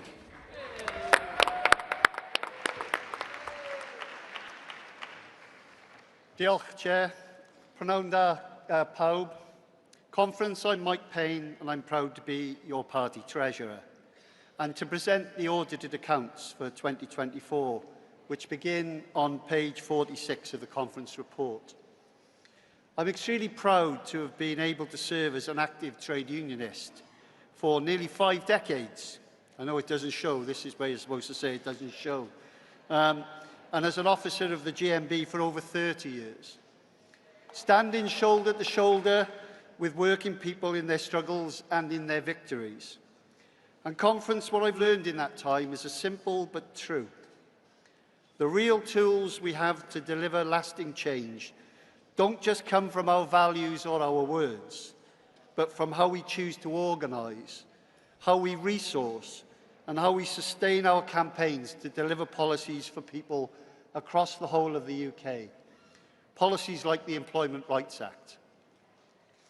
When we invest properly in the fights that matter to our members and to our communities, we give ourselves the strength and organisation to win.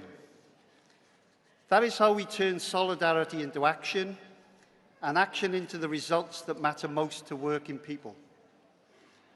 We also know that for our party to be strong electorally, it must be strong in its foundations. That means resilient, sustainable finances, the kind of financial health that allows us to fight for what we believe, to grow, and to win for all people across the UK. In the last year, we have taken important steps to stabilise our party's finances. After a crucial election year, to protect our vital limited resources and to ensure that every pound raised is spent in such a way that it delivers maximum value for the party. As you walk around this conference centre this week, I want you to thank the team who have worked so tirelessly to put together the biggest conference that Labour has ever held, and also to take time to talk to the stallholders that are here and have donated this week. I'm pleased to advise conference that we now have a completely revitalised finance team, with a new Chief Finance Officer, Debbie Giwa, the first female CFO in our party's history. Croeso, Debbie, welcome. In addition, we've appointed 2 new heads of service, and this team has hit the ground running and are already embedding modern checks and balances into our management processes. But this is not just about processes or spreadsheets. It is about accountability, it's about trust, and it's about building a party that is truly match fit for the challenges ahead. As your party treasurer, I'm working hand in hand with the General Secretary and our finance team to help drive a change in financial culture right across the organisation to make sure we're ready to win, win and win again. A culture where every level, from the General Secretary, political leaders, NEC members and staff, work together and are collectively accountable for the income for which our party depends. Because conference, good financial management is not just about how we raise money, but how we spend it too. Having the discipline to ask whether every pound is being put to its best use is not just a principle for the lean times, it must be the way we do our business at all times. Conference, I can advise you that we've just completed the most extensive audit process that I've known since I've been party treasurer, which has thrown up suggestions for our improvement, and I can tell you that we will be taking on board all of those recommendations, and indeed I can advise conference that the new team have already begun to implement a number of those changes and will continue to work over the coming months to strengthen our management financial processes further. When I became party treasurer, I promised you that I would ensure the importance of living within our means, whilst also ensuring that financial discipline never comes at the expense of our core mission, which is campaigning and winning elections. No longer will finances be something distant or detached. Financial resilience, stability and sustainability are the responsibility of us all. That is what collective responsibility and transparency looks like. Conference, we should be really proud of the progress we've made and the progress we are still going to make. You will see, Conference, in the 2024 published accounts that we have a reported deficit of 3.7 million for 2024, which is above the planned deficit of 2 million. However, it is important to remember that to have achieved our landslide victory on the 4th of July last year, we had to invest in extra staff, we had to invest in hardware, software, and as Holly said earlier, in the digital campaigning to put us in the best possible position to win. Conference, we won because of the commitment and support of you, our members, our trade unions, our socialist societies, and the donors. As a result, the Labour Party not only outspent the Tories for the first time ever, but we also outspent all the 16 parties listed by the Electoral Commission combined. To put it another way, the combined income of those 16 parties was almost identical to Labour's income alone, with a difference of only £130,000. That is a sign of our combined strength and what we can achieve when we work together. But we must also be candid. There is still important work ahead. To secure a truly stable financial footing, my commitment to provide financial stability and long-term resilience is unwavering. This is not simply about managing today's balance sheet. It is about ensuring that in the short, medium and long term, we as a party are prepared for the challenges that lie before us. And we must be ready to meet those challenges, comrades. That is why the year ahead is so important. Conferences is our first full year operating without short money and Cranbourne monies. For those that don't know, that is the money that is given to opposition parties to sustain their organisation whilst in opposition. As a result of this loss of income, which equates to over 7 million, we are having to adapt to the challenges of fluctuating income. We mustn't be complacent, but this isn't an uncommon trend for a party transitioning from opposition into government. What matters now most of all is how we respond. We must plan ahead, tightening up where we must and investing where it counts. We are making sure that these fluctuations do not weaken our ability to campaign, preferring instead to sharpen our focus and control our expenditure. Let me be crystal clear. The General Secretary and I are absolutely as one in our endeavour to build financial resilience within this party. Because this is not just about numbers. It's about our ability to win campaigns, to grow and win elections, and to deliver for ordinary working people. Together, let us keep building a party that is accountable, resilient, stable, and unshakable. Because when our finances are strong, Conference, our campaigns are strong. Thank you very much. Diolch yn fawr iawn.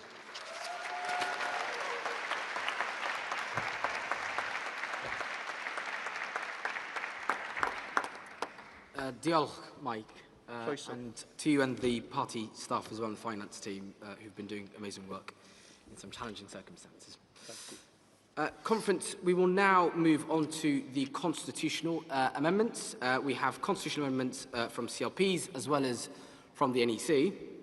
To move the NEC constitutional amendments, I'm going to invite Maggie Ferncombe to the stage.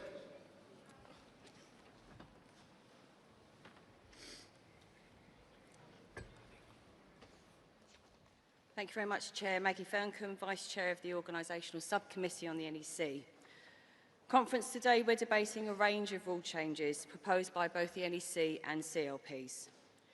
In line with precedent at previous conferences and in order to assist with the smooth process of balloting, the NEC has agreed to group together packages of rule changes into groups.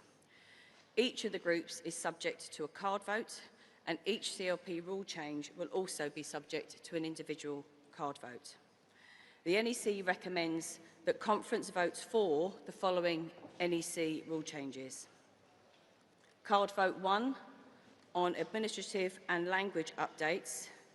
This package updates the language of the rulebook and includes more clarity around membership subscriptions and candidate contracts, as well as tidying up some language made redundant due to rule changes passed at previous conferences. The language changes also reflect the changing nature of local and regional government to better include our fantastic directly elected mayors in our local government structures. Card Vote 2 is on safeguarding. This package of changes updates our disciplinary processes to ensure that serious criminal offences discharged out of court by police caution can now be considered as part of our disciplinary processes. It also introduces safeguards for members under the age of 18 by ensuring that they can continue to play a full role in their local parties, but restricting those roles with statutory legal responsibilities or where their personal details could be made available to hundreds of members. Card Vote 3 is CLP updates. These amendments update our rules for CLPs to reflect the incredible success of the 24 general election, to make it easier for MPs to report back to their members on their work as an MP. It also makes changes that reflect the practices in lots of CLPs who alternate between EC meetings and members' meetings each month, and brings the rule on rescinding resolutions in line with these changes. Card Vote 4 is on regional governance and representation.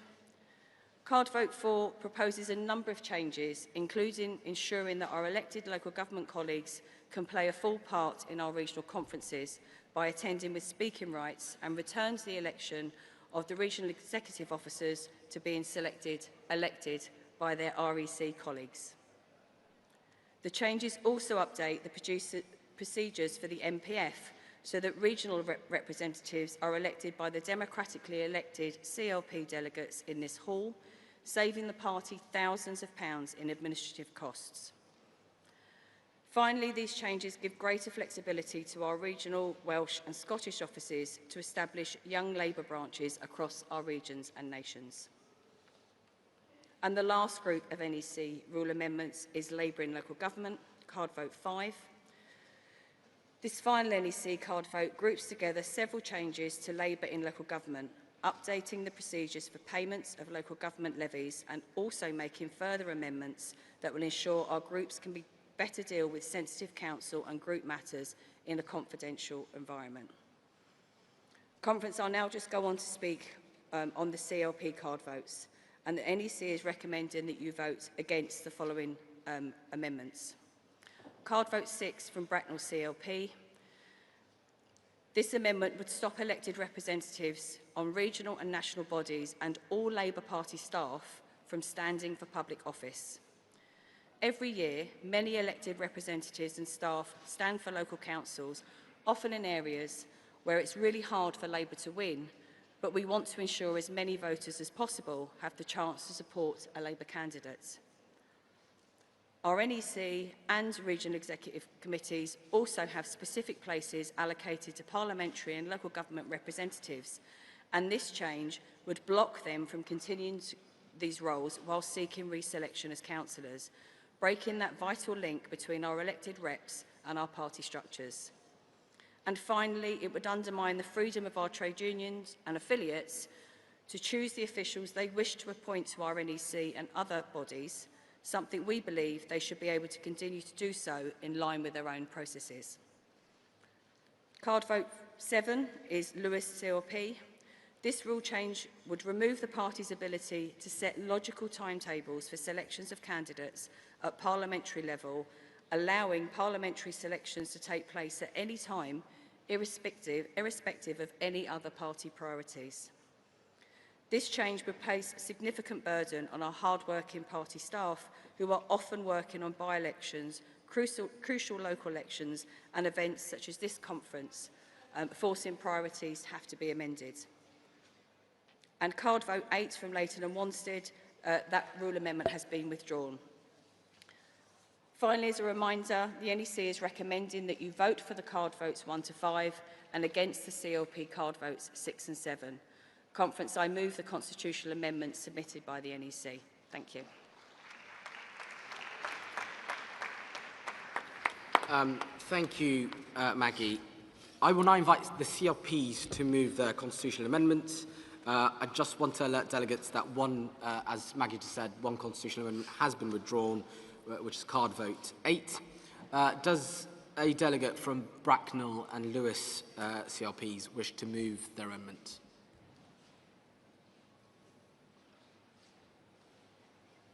Okay.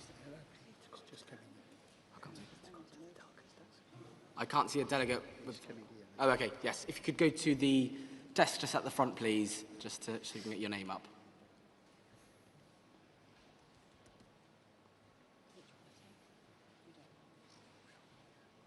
How many minutes do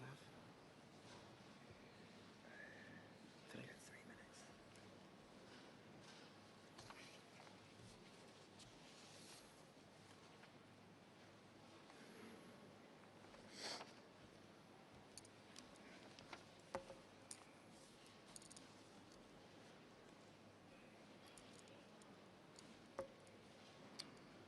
Thank you, Delegate. You have 3 minutes when you get onto the stage.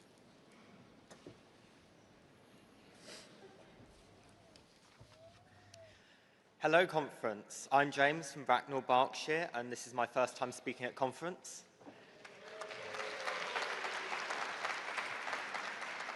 Our amendment today is about selections for Labour candidates, which is vote 6. I know how much work all of you in this room do supporting your local Labour candidates and how important it is to build a campaign around them, which takes time. Late impositions of candidates can disrupt this and remove members' say in who they are campaigning for. This is why the selections for Labour candidates need to be more democratic, and we should end NEC impositions of candidates. Local party members should select their candidates for every election. These are not my words, but those of Sir Keir back in February 2020. Selecting candidates earlier can help avoid impositions and allowing them to spearhead their local campaign. However, circumstances can change and impositions can still happen. It's not only important that candidate selections are fair and democratic, but also that they are seen as such. Therefore, Bracknell believes that introducing constitutional checks is important, so that sitting members of the body that sets the rules on impositions are not put in a situation where they could be accused of gaining advantage by that position. While we note the NEC's comments on the effects of this change on paper candidates and staff potentially being over-inclusive, which we admit was not the original intent of this motion, by resigning their position first, it would ensure that if members of the NEC or their staff were to then be selected as candidates, they could not be accused of gaining an unfair advantage. Further, this would send a message encouraging proactivism around avoiding impositions where possible.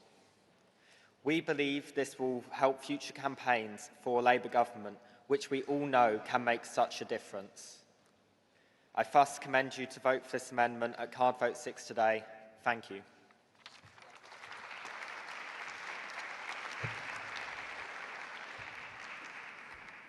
Thank you very much, Delegate.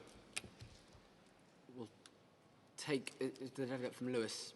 Can we take the delegate?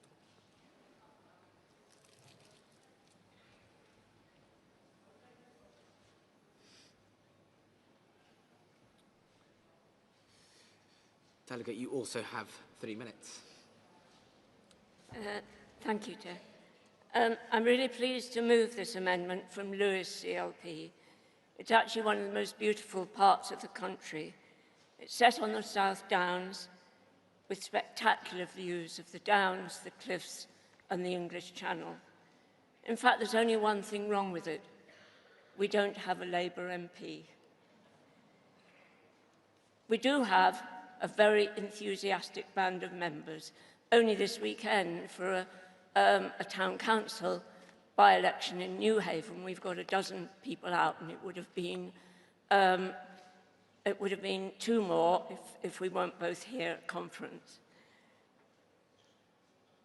We want to be able to select a prospective parliamentary candidate early and to be out there bringing our message to voters in the area. We know we've got a really steep hill to climb, but that's why we want to start early. We want to elect our candidate, get them known in the area, campaign with them to get our really excellent messages across. And gradually we can build support.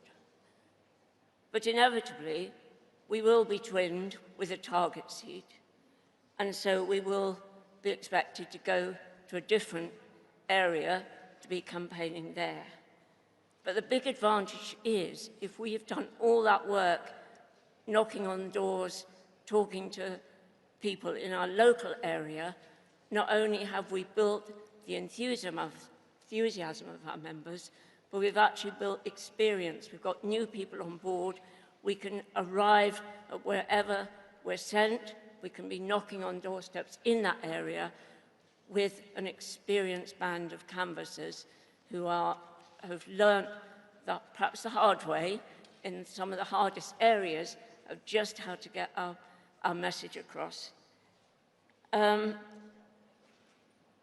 We know the NEC is not supporting this on this occasion, but we really would ask them to reconsider, because as far as we can see, there's nothing to lose in this amendment, but there's certainly everything to gain. So we really would ask you to support this amendment. We'd ask the NEC to reconsider, please. Thank you.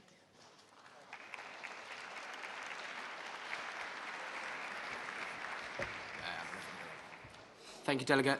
Can that be formally seconded so we have more time to debate? Just from the floor. Perfect, thank you. So, colleagues, I understand many delegates will have varying views on those amendments and the NEC amendments that we're proposing. So there will be time for speakers in a moment, but with a lot to get through, I want to make sure that these CLP constitutional amendments are formally moved and seconded, so that everyone gets an equal chance to make sure their priority issues are considered. So thank you, Conference.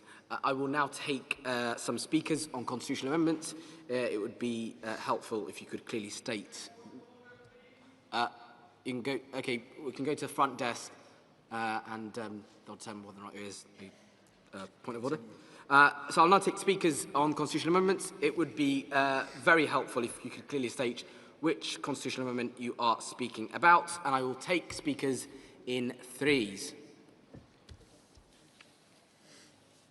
Shall I wait for that first? No. Okay. If you could clearly indicate, please, if you are wanting to speak.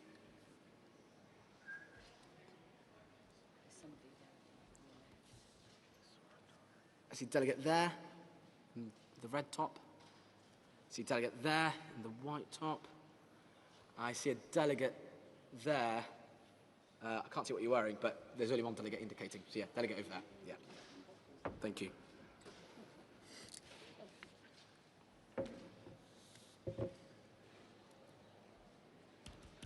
Please go to the front desk just to register with the staff.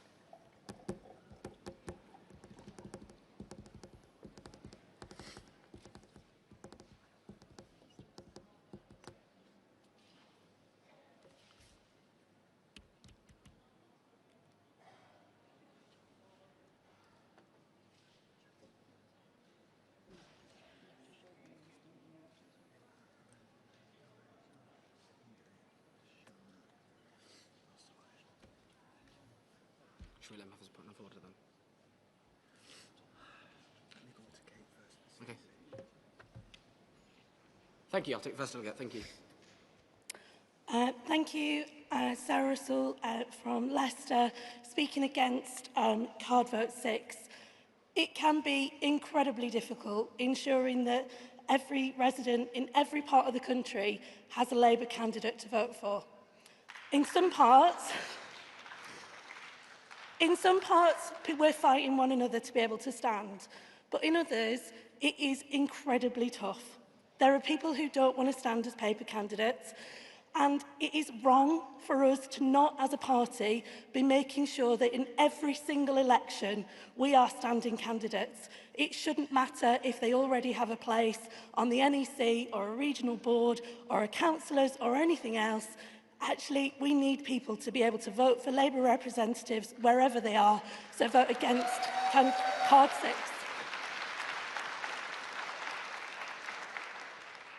Thank you, Delegate. I'll take the second delegate now.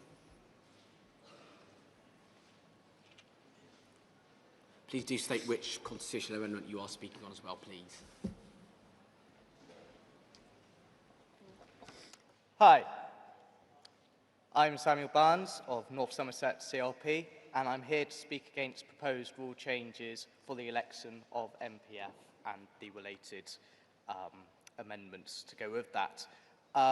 My main opposition to these changes are the fact it will further the distance between members and members of the MPF and our policy-making programmes, and the fact that young members, especially, will see themselves disenfranchised when it comes to MPF elections, given the fact that the proposed changes will mean that only young member delegates will be able to vote for that position. Now, I was at my delegate briefing, and the number of young people in that room was perhaps not too many. We would be voting, maybe up to 10 of us, on who will represent young members on the MPF in the South West region. I don't think that's fair, and I don't think that's democratic. As such, I will be opposing the changes to MPF, which will make our party less democratic. Our party chair today stood in front of us and told us about the great thing about our party, which is the fact that we have a democratic right to decide how policy is decided within this party. And we will today, if we vote for these changes, be losing that. So I urge conference today to oppose any rule changes to the election of MPF. Thank you.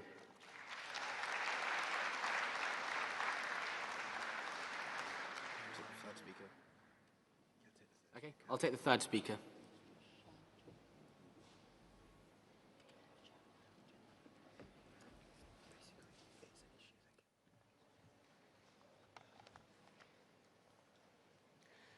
I am Councillor Rebecca Baker of Darlington Labour Group. I'm a first-time delegate and first-time speaker. Thank you. I'm in support of Card Vote 5. I'm pleased to say that we are the largest party in Darlington Local Authority and we hold power.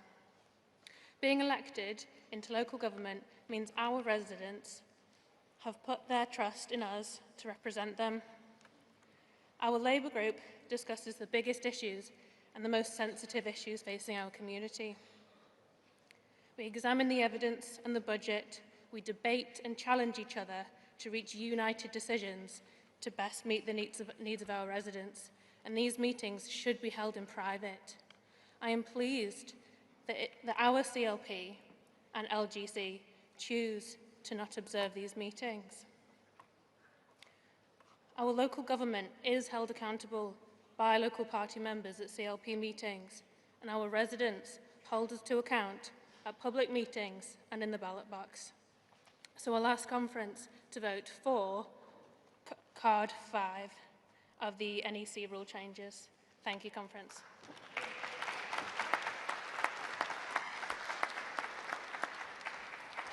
Thank you, Delegate. I'll take another round of speakers as well. I see that delegate there. I'll take that delegate there. I think of the red. I'll take that delegate there. I think you've got a white lanyard. Yes. There you go. That, yeah. Perfect. If you can come to the front and give your name in, please. And if you could, when you do speak, please do let us know which constitutional amendment you are speaking on.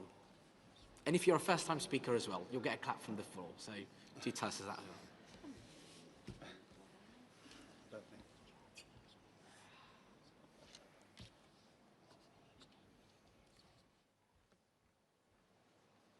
Conference, I'm Councillor Esther Barrett from Crawley CLP. I'm a first-time delegate and first-time speaker. I'm speaking against Card Vote 6. It's often incredibly difficult to find people to stand as paper candidates in elections. We shouldn't be preventing people from doing that just because they serve on committees. Our small CLPs need as many options as they can get. We have MPs and councillors who serve on committees from across the UK. Forcing them to stand down every time they're up for re-election risks us losing valuable knowledge and experience. Lots of our NEC, REC and staff members represent their communities as local councillors, and as a party of trade unionists, we shouldn't be forcing people to choose between their local residents and their jobs or other positions. Thank you.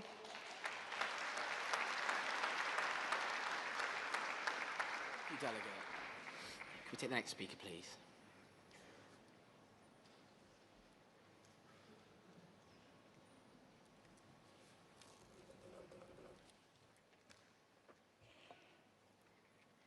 Good afternoon, Conference. I am Councillor Karen Shaw. I'm a CLP delegate here today, but I was also the parliamentary candidate for Runcorn and Helsby and currently sit as an REC member for the Cheshire CLPs.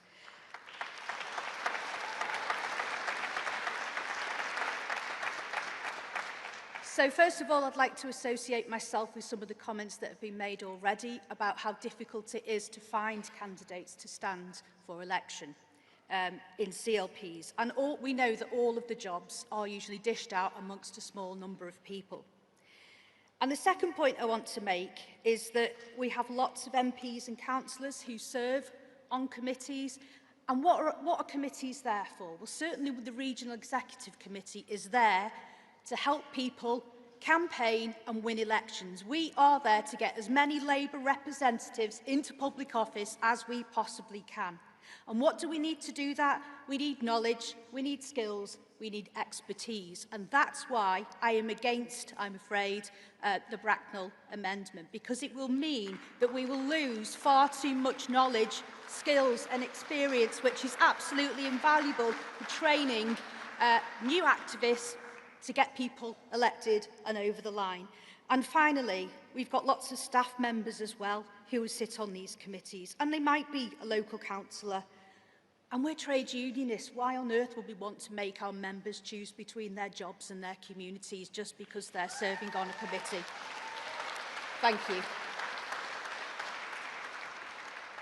Thank you very much, Karen.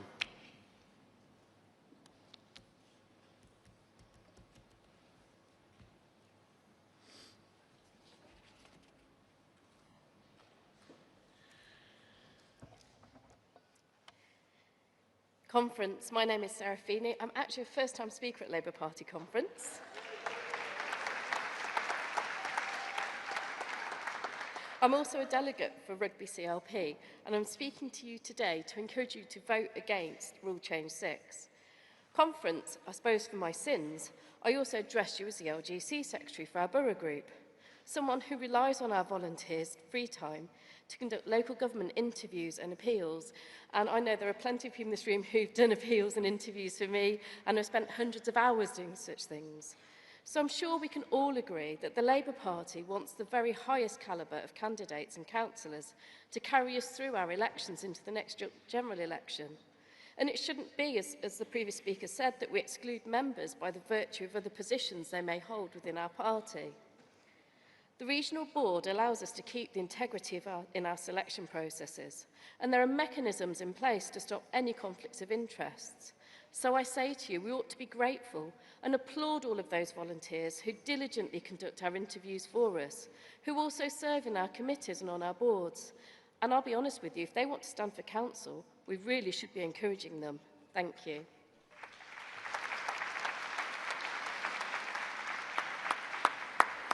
Thank you, Sarah. Thank you. I'm feeling generous, and we're running quite early, so I'm going to take one more round, one final round. I'll start on that. See that delegate there? I see the delegate there. Right at the back. Right at the back. Yep. You. Yeah. I see that delegate over there. Yep. You. Yeah. You. Yeah, you. Got them at the end. I'll take you as well. I'm going to break my rule and take 4.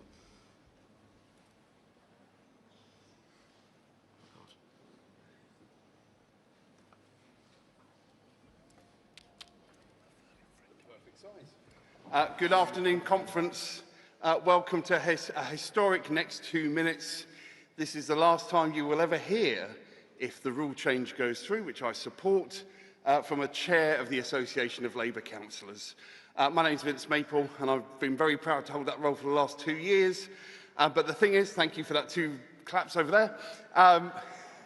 Thank you. The reality is our rulebook needs to catch up with the legislation that our government is putting through at the moment. Really important legislation. We heard this morning about passing powers down to communities, working collaboratively and collectively. Think about that. Think about the fact that we've now got local representatives working hard for their communities every single day, more than 6,000 Labour councillors, but working alongside our friends and colleagues in regional government as well. And having that collective strong voice within the Labour Party, I think, is really important. Because we've got to remember, we're at the start of the journey of renewal, because we are working with a situation where, as many of you will remember, just a few miles up the road from me in Medway, the former Prime Minister was boasting about the fact of taking money away from deprived urban areas. That's a backdrop we've got to where we are today. So the change you see in front of us is an important one. I think there's still work in progress on acronyms. I don't think it should be councillor and regional government, local McFace.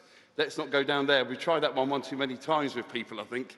So we'll be working on that, but the spirit of working collaboratively in all parts of local and regional government is critical.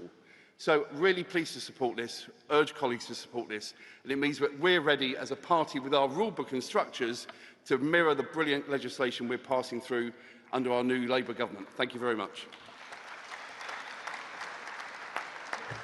And thank you very much, Vince, as well. Thank you. I'll take the next speaker.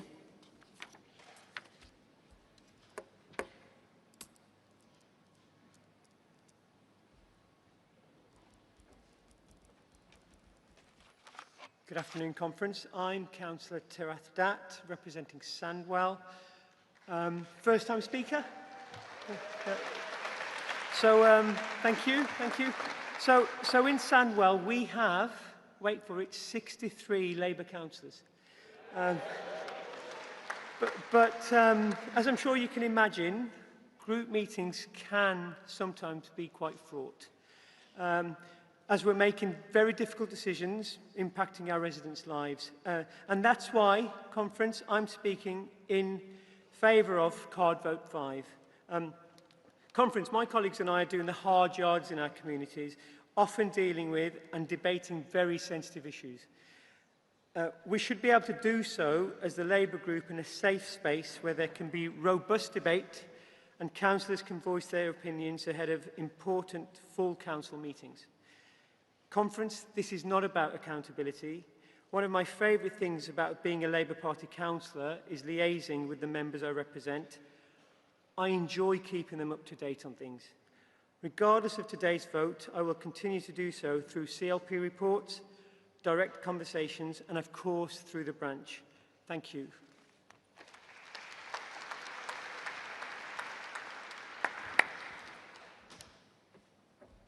Thank you, Delegate.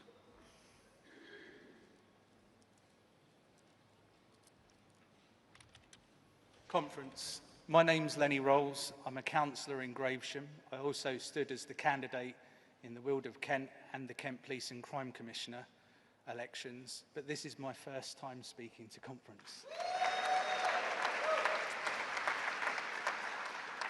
Today I'm speaking against Card Vote 6. The reason for this is that I, like many of us in the room, have been out alongside our hard-working Labour staff. They work alongside us day in, day out, as do the NEC, and I think to prevent them from standing as councillors or any elected position is absolutely wrong. As chair of Gravesham CLP, we struggle to field candidates for specific positions across the whole of our borough.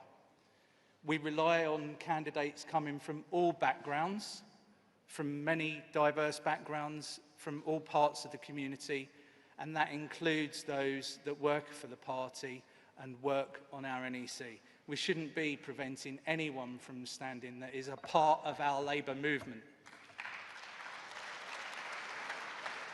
Conference, I urge you to vote against card vote 6 because it's vital that we support our hard-working staff and those around us to make sure that we can field candidates across the country so that everyone has an opportunity to vote for the Labour Party. Thank you very much, Conference, for your time. Thank you. Thank you, Delegate.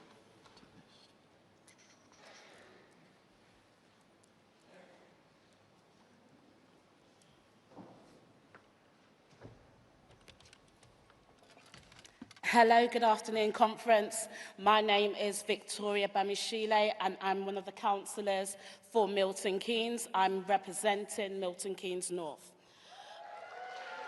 Thank you very much. It is my first time speaking and it is also my first time as a delegate. Friends, I'm here to support the NEC rule changes, especially the safeguarding improvements. Since the EHRC report in 2020, our disciplinary processes have improved, making our party safer and more accountable. But we must keep going. These updates will allow us to remove individuals who've committed serious offences but only received a police caution. It's a small but vital step. So please support the NEC changes. Thank you.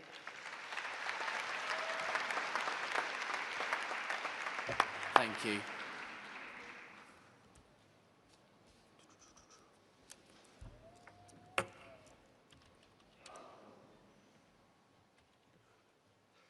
Hello, Conference. David Landon Cole, Huntingdon CLP. I want to speak against card vote 7, which is the one that would give CLPs that receive less than 20% of the vote at the last general election the right to request a timetable and so on. I've lived in CLPs where that would come into play. I completely get the desire behind that. We all want candidates selected earlier. This isn't the way to do it. The party is having to orchestrate 600 and some dances in a complicated ballet.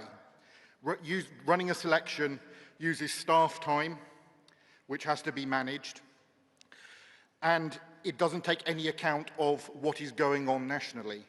As written, a CLP could ask the day after a general election to start selecting its candidate for a general election in 5 years' time.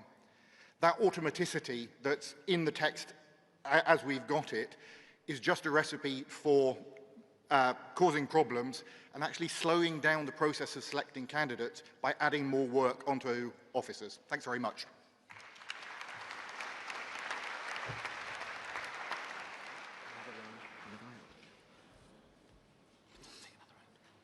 Thank you, delegates. We'll take one more round and then move on to summarising this debate. So can I see a hand?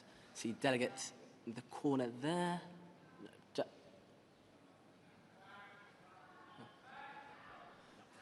Sorry, you're shouting at me and you're standing up, so it's a no from me. Sad.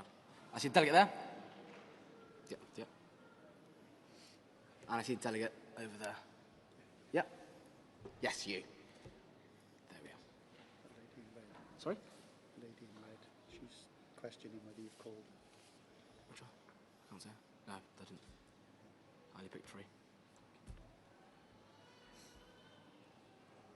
Thank you again. If you could come to the front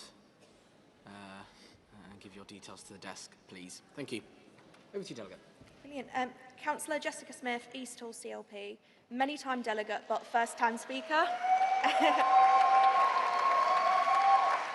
And I'm speaking against card vote 6. I'll first declare that I'm proud to be a Labour councillor and I'm proud to serve on the Yorkshire and Humber Regional Executive Committee. This amendment unfairly penalises the very people who give the most to our party. Members of our regional and national committees are not careerists, they're activists elected by their peers because of their commitment, knowledge and integrity. And these qualities are exactly what we should want in candidates for public office. This rule would force them to resign before even applying, creating a risk that they'd lose their internal voice without even gaining the chance to stand. That is not equality of opportunity, it is a barrier to participation.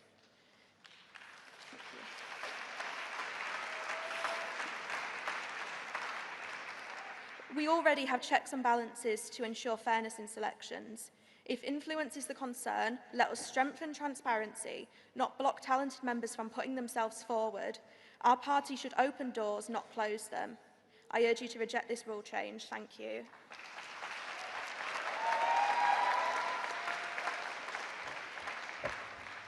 Delegate.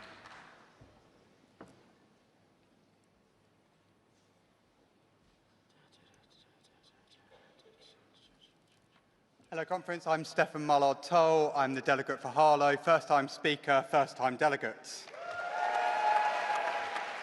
I am speaking in favour of Rule Change 5. Our Labour groups need to be a place for frank and open discussions. And trust me, as a Labour councillor, in my Labour group, I have had frank and serious discussions. We need to give them the space to have these in private and have their disagreements in private, so when they come out in public, they are a united force. Our councillors are the backbone of this movement. They are at the coalface every single day for our communities, making decisions that affect the people that elected them. Please vote in favour of Rule Change 5 so you can give them the space to carry on doing the jobs that they were selected and elected to do. Thank you, Conference.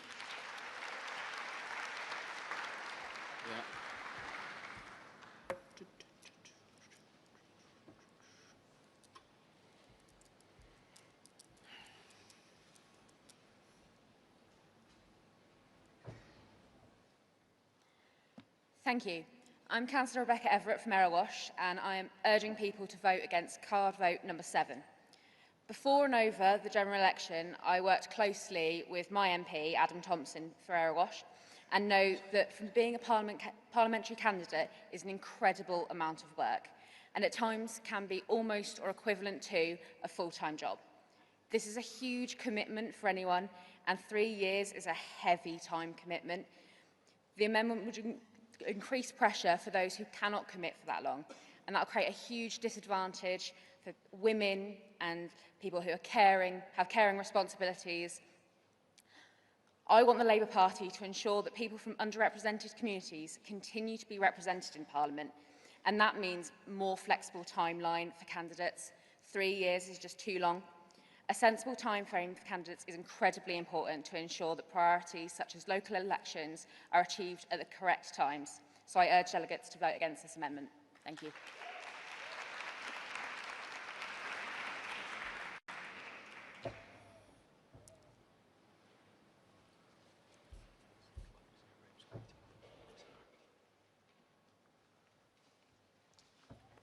Good afternoon, Conference. My name's Julie McManus and I'm Deputy Leader of Wirral Council, just over the water. So I just want to associate myself with the Justice for the 97 campaign, and what a great way to start campaign off this year. I'm here to speak in favour of the NEC rule changes, in particular Card Vote 5, and those in relation to Labour in local government. As a councillor, I'm able to speak to you as an ex officio attendee of annual conference, and I'm delighted that our rules are finally being brought up to date so that we can do the same at regional conference too, where the voices of Labour in local and regional government should be heard. Labour councillors are often on the front line of our party, dealing with residents day in and day out, and standing up for our values in local communities. Current and former councillors will know that we often deal with incredibly confidential matters, and these changes give us the support we need to do so in a safe and sensitive space, whilst ensuring we can continue to keep members up to date on our work. Please vote for the NEC rule changes.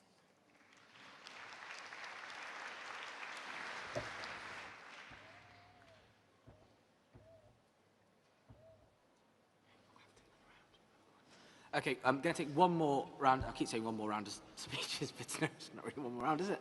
I'll take the delegate over here, take the delegate over there, and I'll take the delegate over there as well. Yeah. Got 15 more rounds of speakers.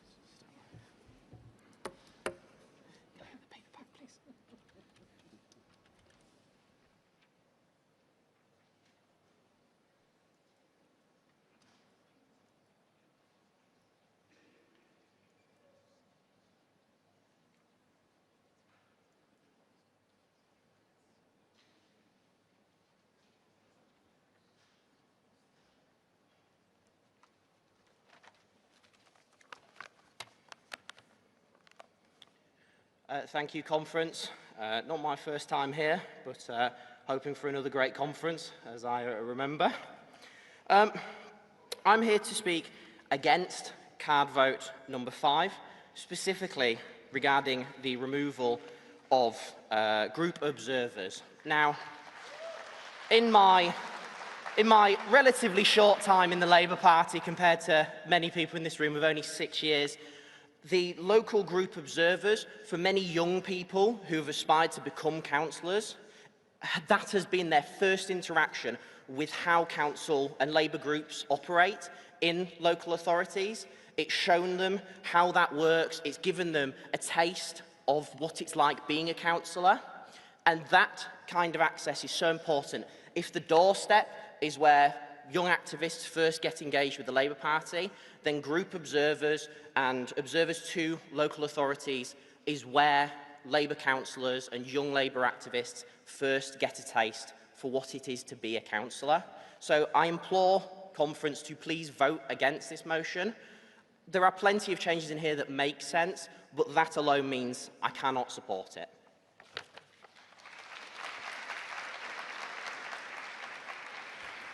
Thank you, Delegate.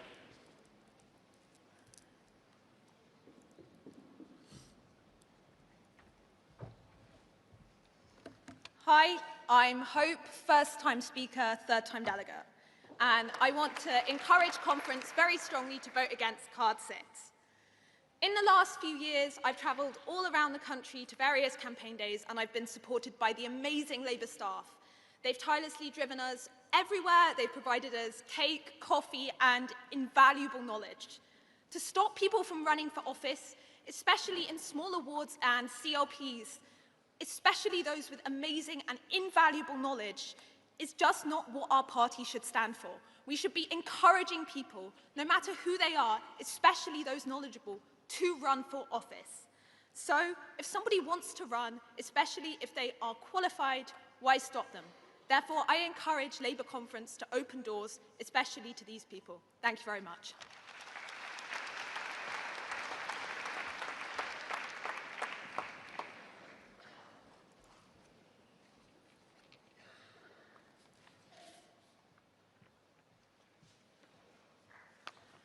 Good afternoon, conference. My name is Corinne Mail. I'm a councillor for Hartlepool and delegate for that conference. It's not just, I'm here to ask you to vote against card vote 5 as a councillor who came to understand how the council work in Hartlepool was working through having been an observer. So it's not just the young ones, but it's that continuity. People who are observers come in, see how the council works, and observe the same confidentiality rules as councillors. When I was an observer, I did not speak about the work outside that meeting. It's expected. We are part of the same party, and we are part of the same group, and we support each other. But you will not get that continuity of experience if you ban people from coming into those discussions before they've actually been elected. And you won't get people standing for election either. It's not just for Parliament that we need to find more candidates. In council as well. I didn't want to be a councillor because I knew how much hard work it was going to be. But it was being as an observer made me realise that how dedicated our group were and how I wanted to be part of what they were doing. And you need to get more people to stand. I stood because there was that need. We won't get them if we bar everyone who's not already in the group from finding out what the group's doing. Thank you.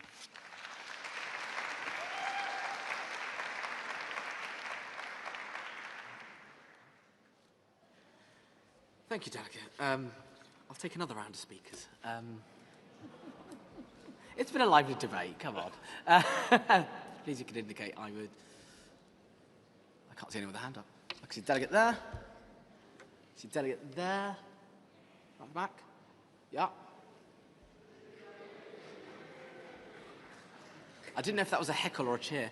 And the Delegate over there. Yeah. There we go.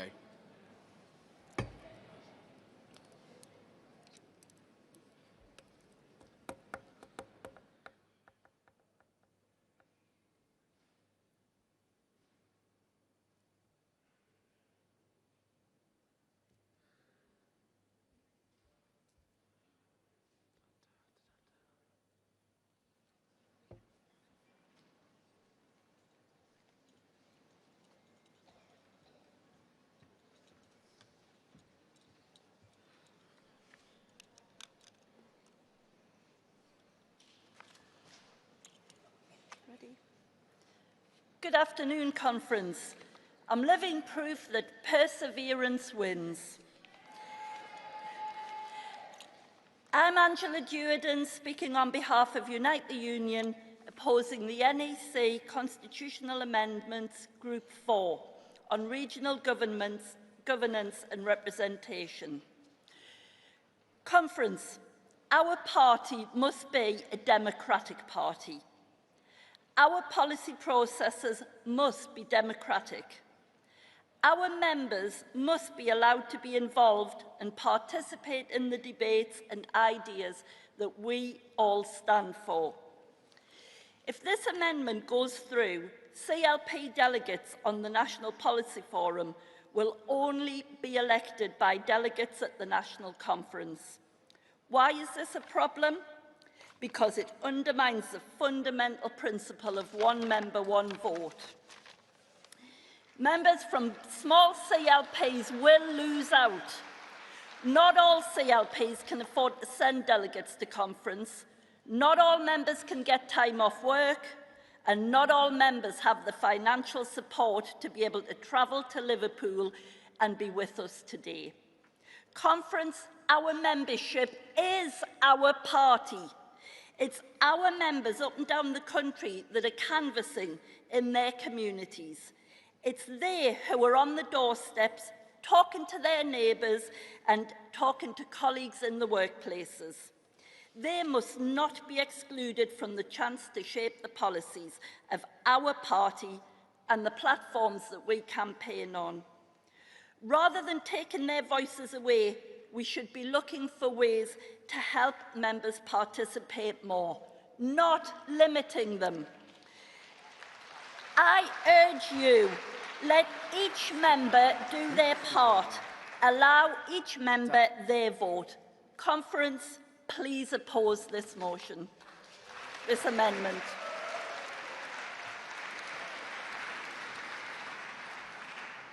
Thank you. Thank you very much, Delegate.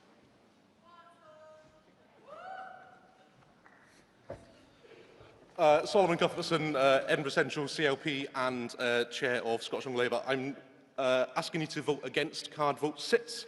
I'm doing this for 2 reasons. Firstly, we are a party that loves 3-letter acronym committees. We have many committees that sit regionally and nationally, and some of the most committed members of our party with the most experience of our party stand to be on those committees and contribute to them. We shouldn't be punishing people who are putting spare time into this party and into the Labour movement by stopping them from serving their communities. The thing I did notice was that comma placement is quite important, and I believe the wording of this amendment would mean that members of the National Policy Forum, Young Labour and Labour Students' Committees, some of the other party units that have national and regional committees wouldn't be able to stand in selections, and I'm not sure how many of you in the room will be a member of one of these regional national committees, but there are lots and lots of people. So it's stopping some of the people who put the most effort into our party in their spare time from standing for these positions. So I'd ask you to vote against card vote 6. Thank you.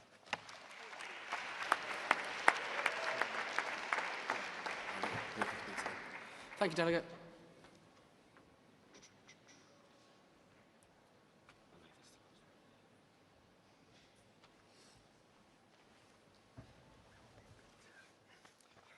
Councillor Carl Wilson, North East Links Council in Yorkshire and Humber.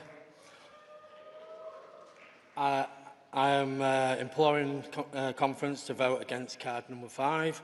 As a councillor in our area, we didn't do very well one year, and we went down to just a few councillors.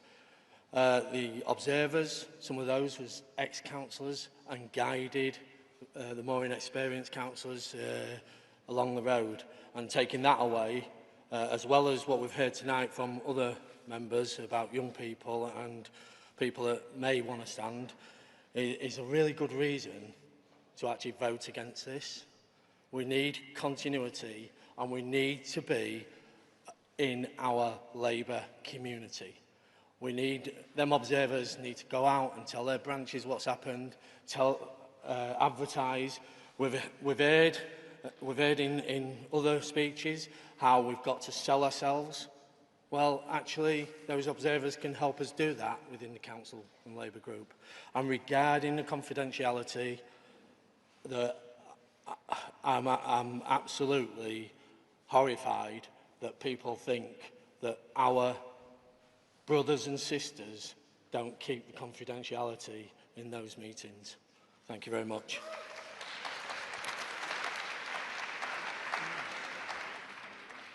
Thank you, Conference. We will wrap up speeches there, so we'll now move on to Peter. Peter, would you like to summarise those on behalf of the NEC? Thank you very much, Chair. Peter Mason, National Executive Committee, responding to the debate. So on card vote 1, administrative languages and updates, as Conference has heard, it's a very straightforward set of amendments to languages that we would urge you to support. On card vote 2, certainly we've heard from a delegate on the floor the importance of ensuring that we are taking our safeguarding duties incredibly seriously as a party and ensuring that we regularise the situation that enables us to take action in circumstances where individuals have received police cautions, currently which we're not able to do under the rules, despite the return of our ability to deal with criminal convictions. Card vote 3, and therefore on card vote 2, sorry, I should say that we urge Conference to vote in favour of card vote 2. On card vote 3, on updates to CLPs, again, no debate on Conference floor, so we would encourage Conference to vote in favour of card vote 3.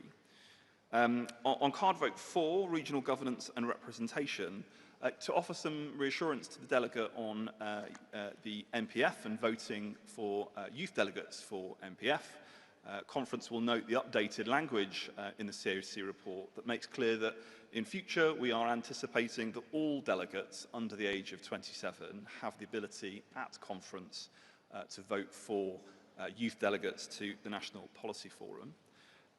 We understand the points raised in relation to the election process for the National Policy Forum. I think we have seen over the last certainly few years diminishing participation in the MPF OMOD ballot. And it's worth remembering, Conference, that you are sovereign, that Conference is the sovereign body of the Labour Party.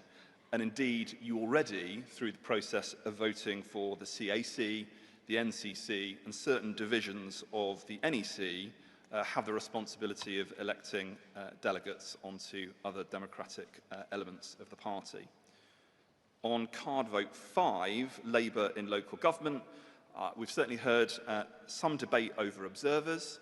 I would say, looking out to some of my wonderful group, the London Borough of Ealing, that I'm so proud and privileged to be able to lead, it is absolutely the expectation of every member of every Labour group right across the country to be feeding back to their CLPs and ensuring that all parts of the Labour movement within your localities understand the priorities and the delivery of Labour in local government. The rule change refers specifically to the need for confidentiality in principal authorities where there are fiduciary responsibilities that councillors must be able to perform in a confidential manner. We would not anticipate or expect that those who don't hold those duties are participating in confidential decisions around, for example, staffing matters relating to employees in local government. And so therefore, in card vote 5, we'd certainly urge Conference to vote in favour, and in doing so, welcome regional mayors to the family of local government in our representative body. On card vote 6, Bracknell CLP, I think we would say that we certainly understand the sentiment that Bracknell CLP moves that rule change. But I think from the overwhelming contributions of Conference that we've heard, it is incredibly important that we are able to field candidates in every constituency and in every council seat. And sometimes that does require the use of staff and indeed representatives on our democratic forums. So we don't want to introduce into the rule book rules that are going to disable us from being able to do that. And it's a very practical reason, therefore, that we are asking Conference to vote against card vote 6.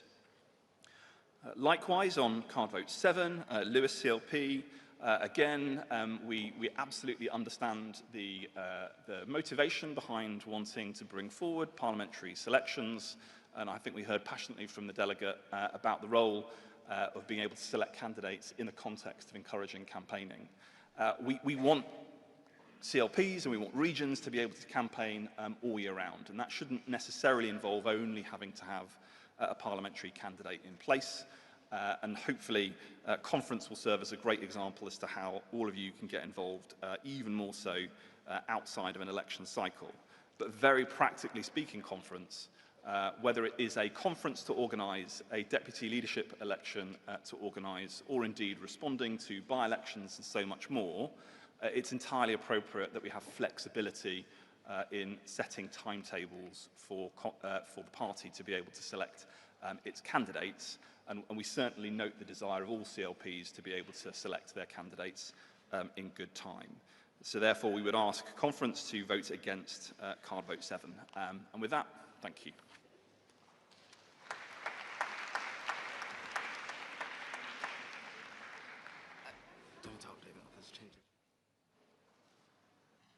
Thank you, Peter, and delegates, thank you very much for that debate as well.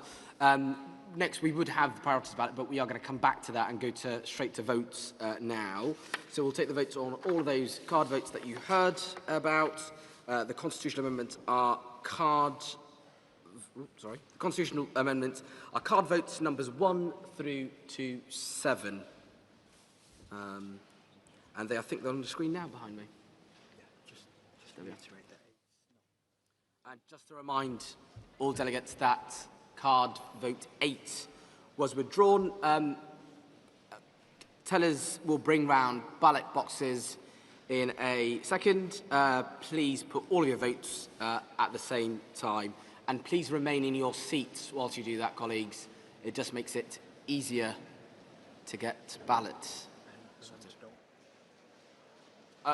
And colleagues, please, if you are a delegate, do not leave the conference hall yet, because we still have the priorities ballots and information about composite meetings, which are important, and we'll take those after we've voted. So please do not leave the room, if you can hold on for a bit.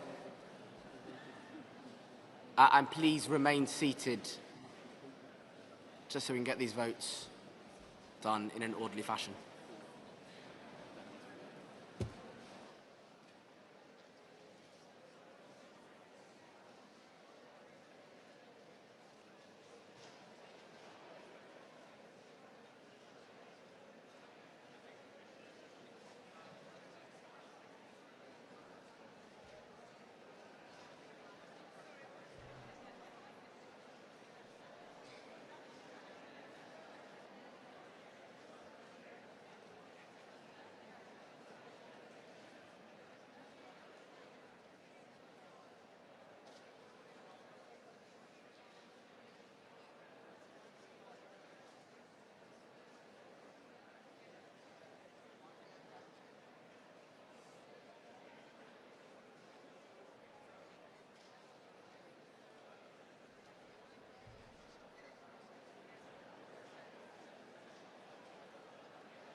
Delegates, if you wouldn't mind, please remain in your seats and in the conference hall as well. And if you've not voted, and if you can you please just put your ballots up in the air? There are lots of colleagues here, which I think is London region. We need a ballot box. There are colleagues there, I think, in the GMB that also need a ballot box. Not you, Kieran, don't worry.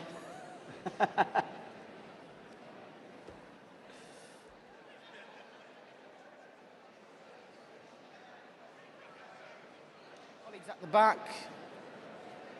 Any votes left there?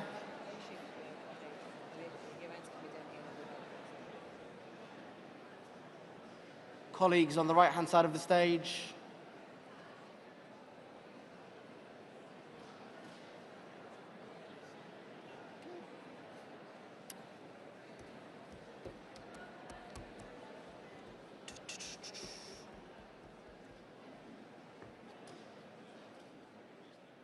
Democracy in action. We love to see it.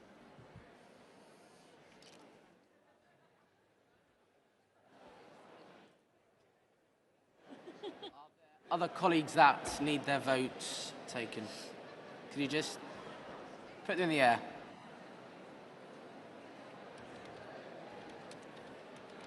Can't see any more.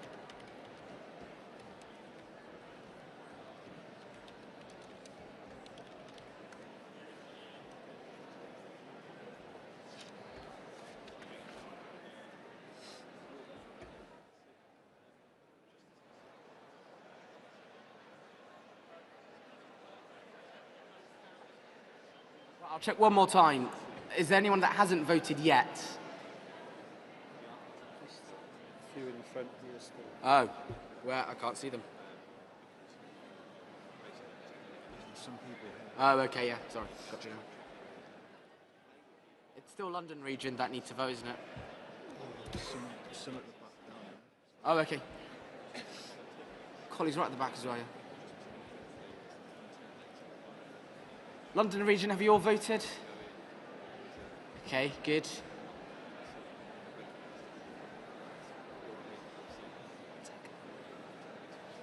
I think that's votes done.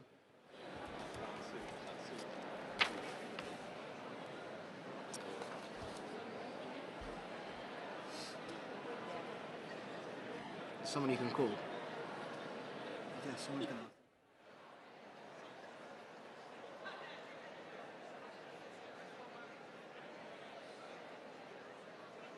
Anyone else need to vote? This is your last chance.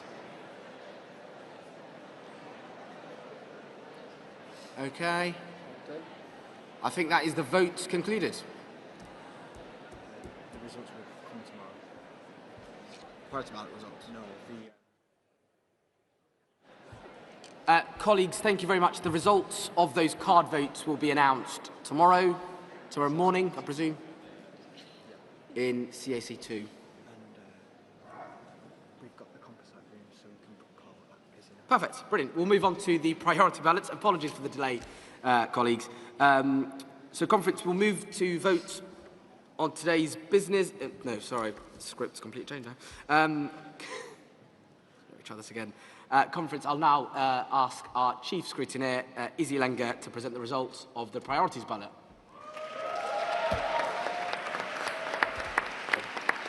Good job on this. Welcome, Izzy. Thanks. Chair, Conference, Elined, Chief Scrutineer. It's an absolute honour to be your Chief Scrutineer again this year, and it's wonderful to see so many of you this afternoon. I will now give the results of the priorities ballot, which determines the motions that will be debated at this year's conference. The ballot was divided into two sections, one section for CLPs and one for affiliated organisations. The National Executive Committee has agreed that the 7 priority subjects achieving the greatest percentage of votes cast in the CLP section and the 7 achieving the greatest percentage of votes in the affiliated organisation section will be timetabled for debate. However, should any subject area be selected in both sections, then the subject area with the next highest ranking vote from the appropriate section will be added to the list, ensuring that the net result will be that 14 priority subjects are selected. 7 by CLPs, and 7 by affiliated organisations. So I will now announce the results of the CLP section. Animal welfare, cleaning up our community's fly tipping, high streets, NHS dentistry, skills, violence against women and girls, misogyny and domestic abuse, and lastly, water. The results for the affiliate section is as follows: AI and our rights, guaranteed hours, industrial energy prices, public sector workers, public spending, staffing and adult social care, and subsidiary companies and insourcing. These are therefore the 14 topics that will be timetabled for debate. A full breakdown of the results will be published in tomorrow's CAC report. The meet point and times for compositing will be displayed on the screen in the main hall above. Thanks so much, conference.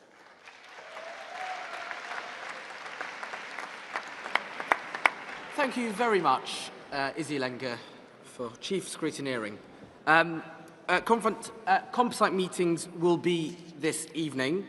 Delegates from CLPs and affiliates whose motions have been successful in the priorities ballots will therefore need to attend the composite meetings, the details of which are as follows. They will come up on the screen, but for accessibility reasons, I will also read them out. At 5 p.m, High Street, that will be in all of the rooms, are all in the ACC. At 5 p.m, High Street, it will be in 11A. At 5 p.m, Water will be in room 10. Also at 5 p.m, NHS Dentistry will be in room 13. At 6 o'clock, Fly Tipping will be in room 10. At 7 o'clock, Public Spending will be in 11C. At 7 o'clock also, AI and Our Rights will be in room 11A. At 7 o'clock also, Animal Welfare will be in room 10. And also at 7 o'clock, Staffing in Adult Social Care will be in room 13. At 8 o'clock, Violence Against Women and Girls will be in room 11B. At 9 o'clock, Skills will be in room 11C. And also at 9 o'clock, Industrial Energy Prices will be in room 11A. Please do take a picture of the screen as well, just so you have that for your reference.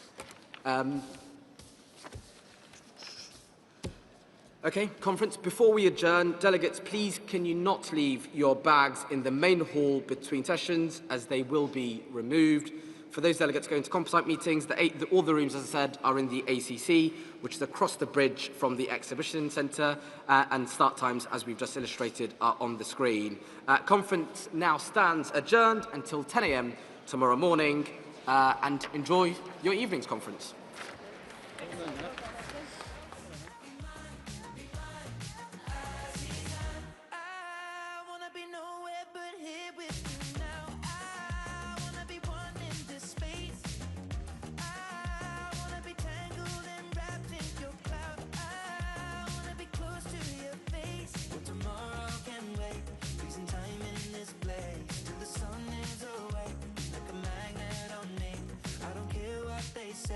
We can do it our way, and if love's just a game, then come and play.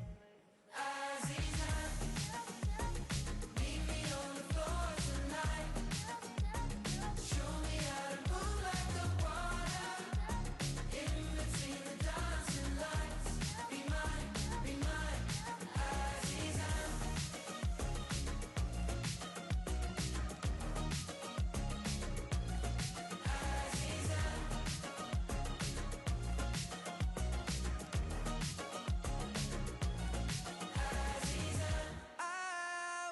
Lost in your ocean and drown. I wanna be careful.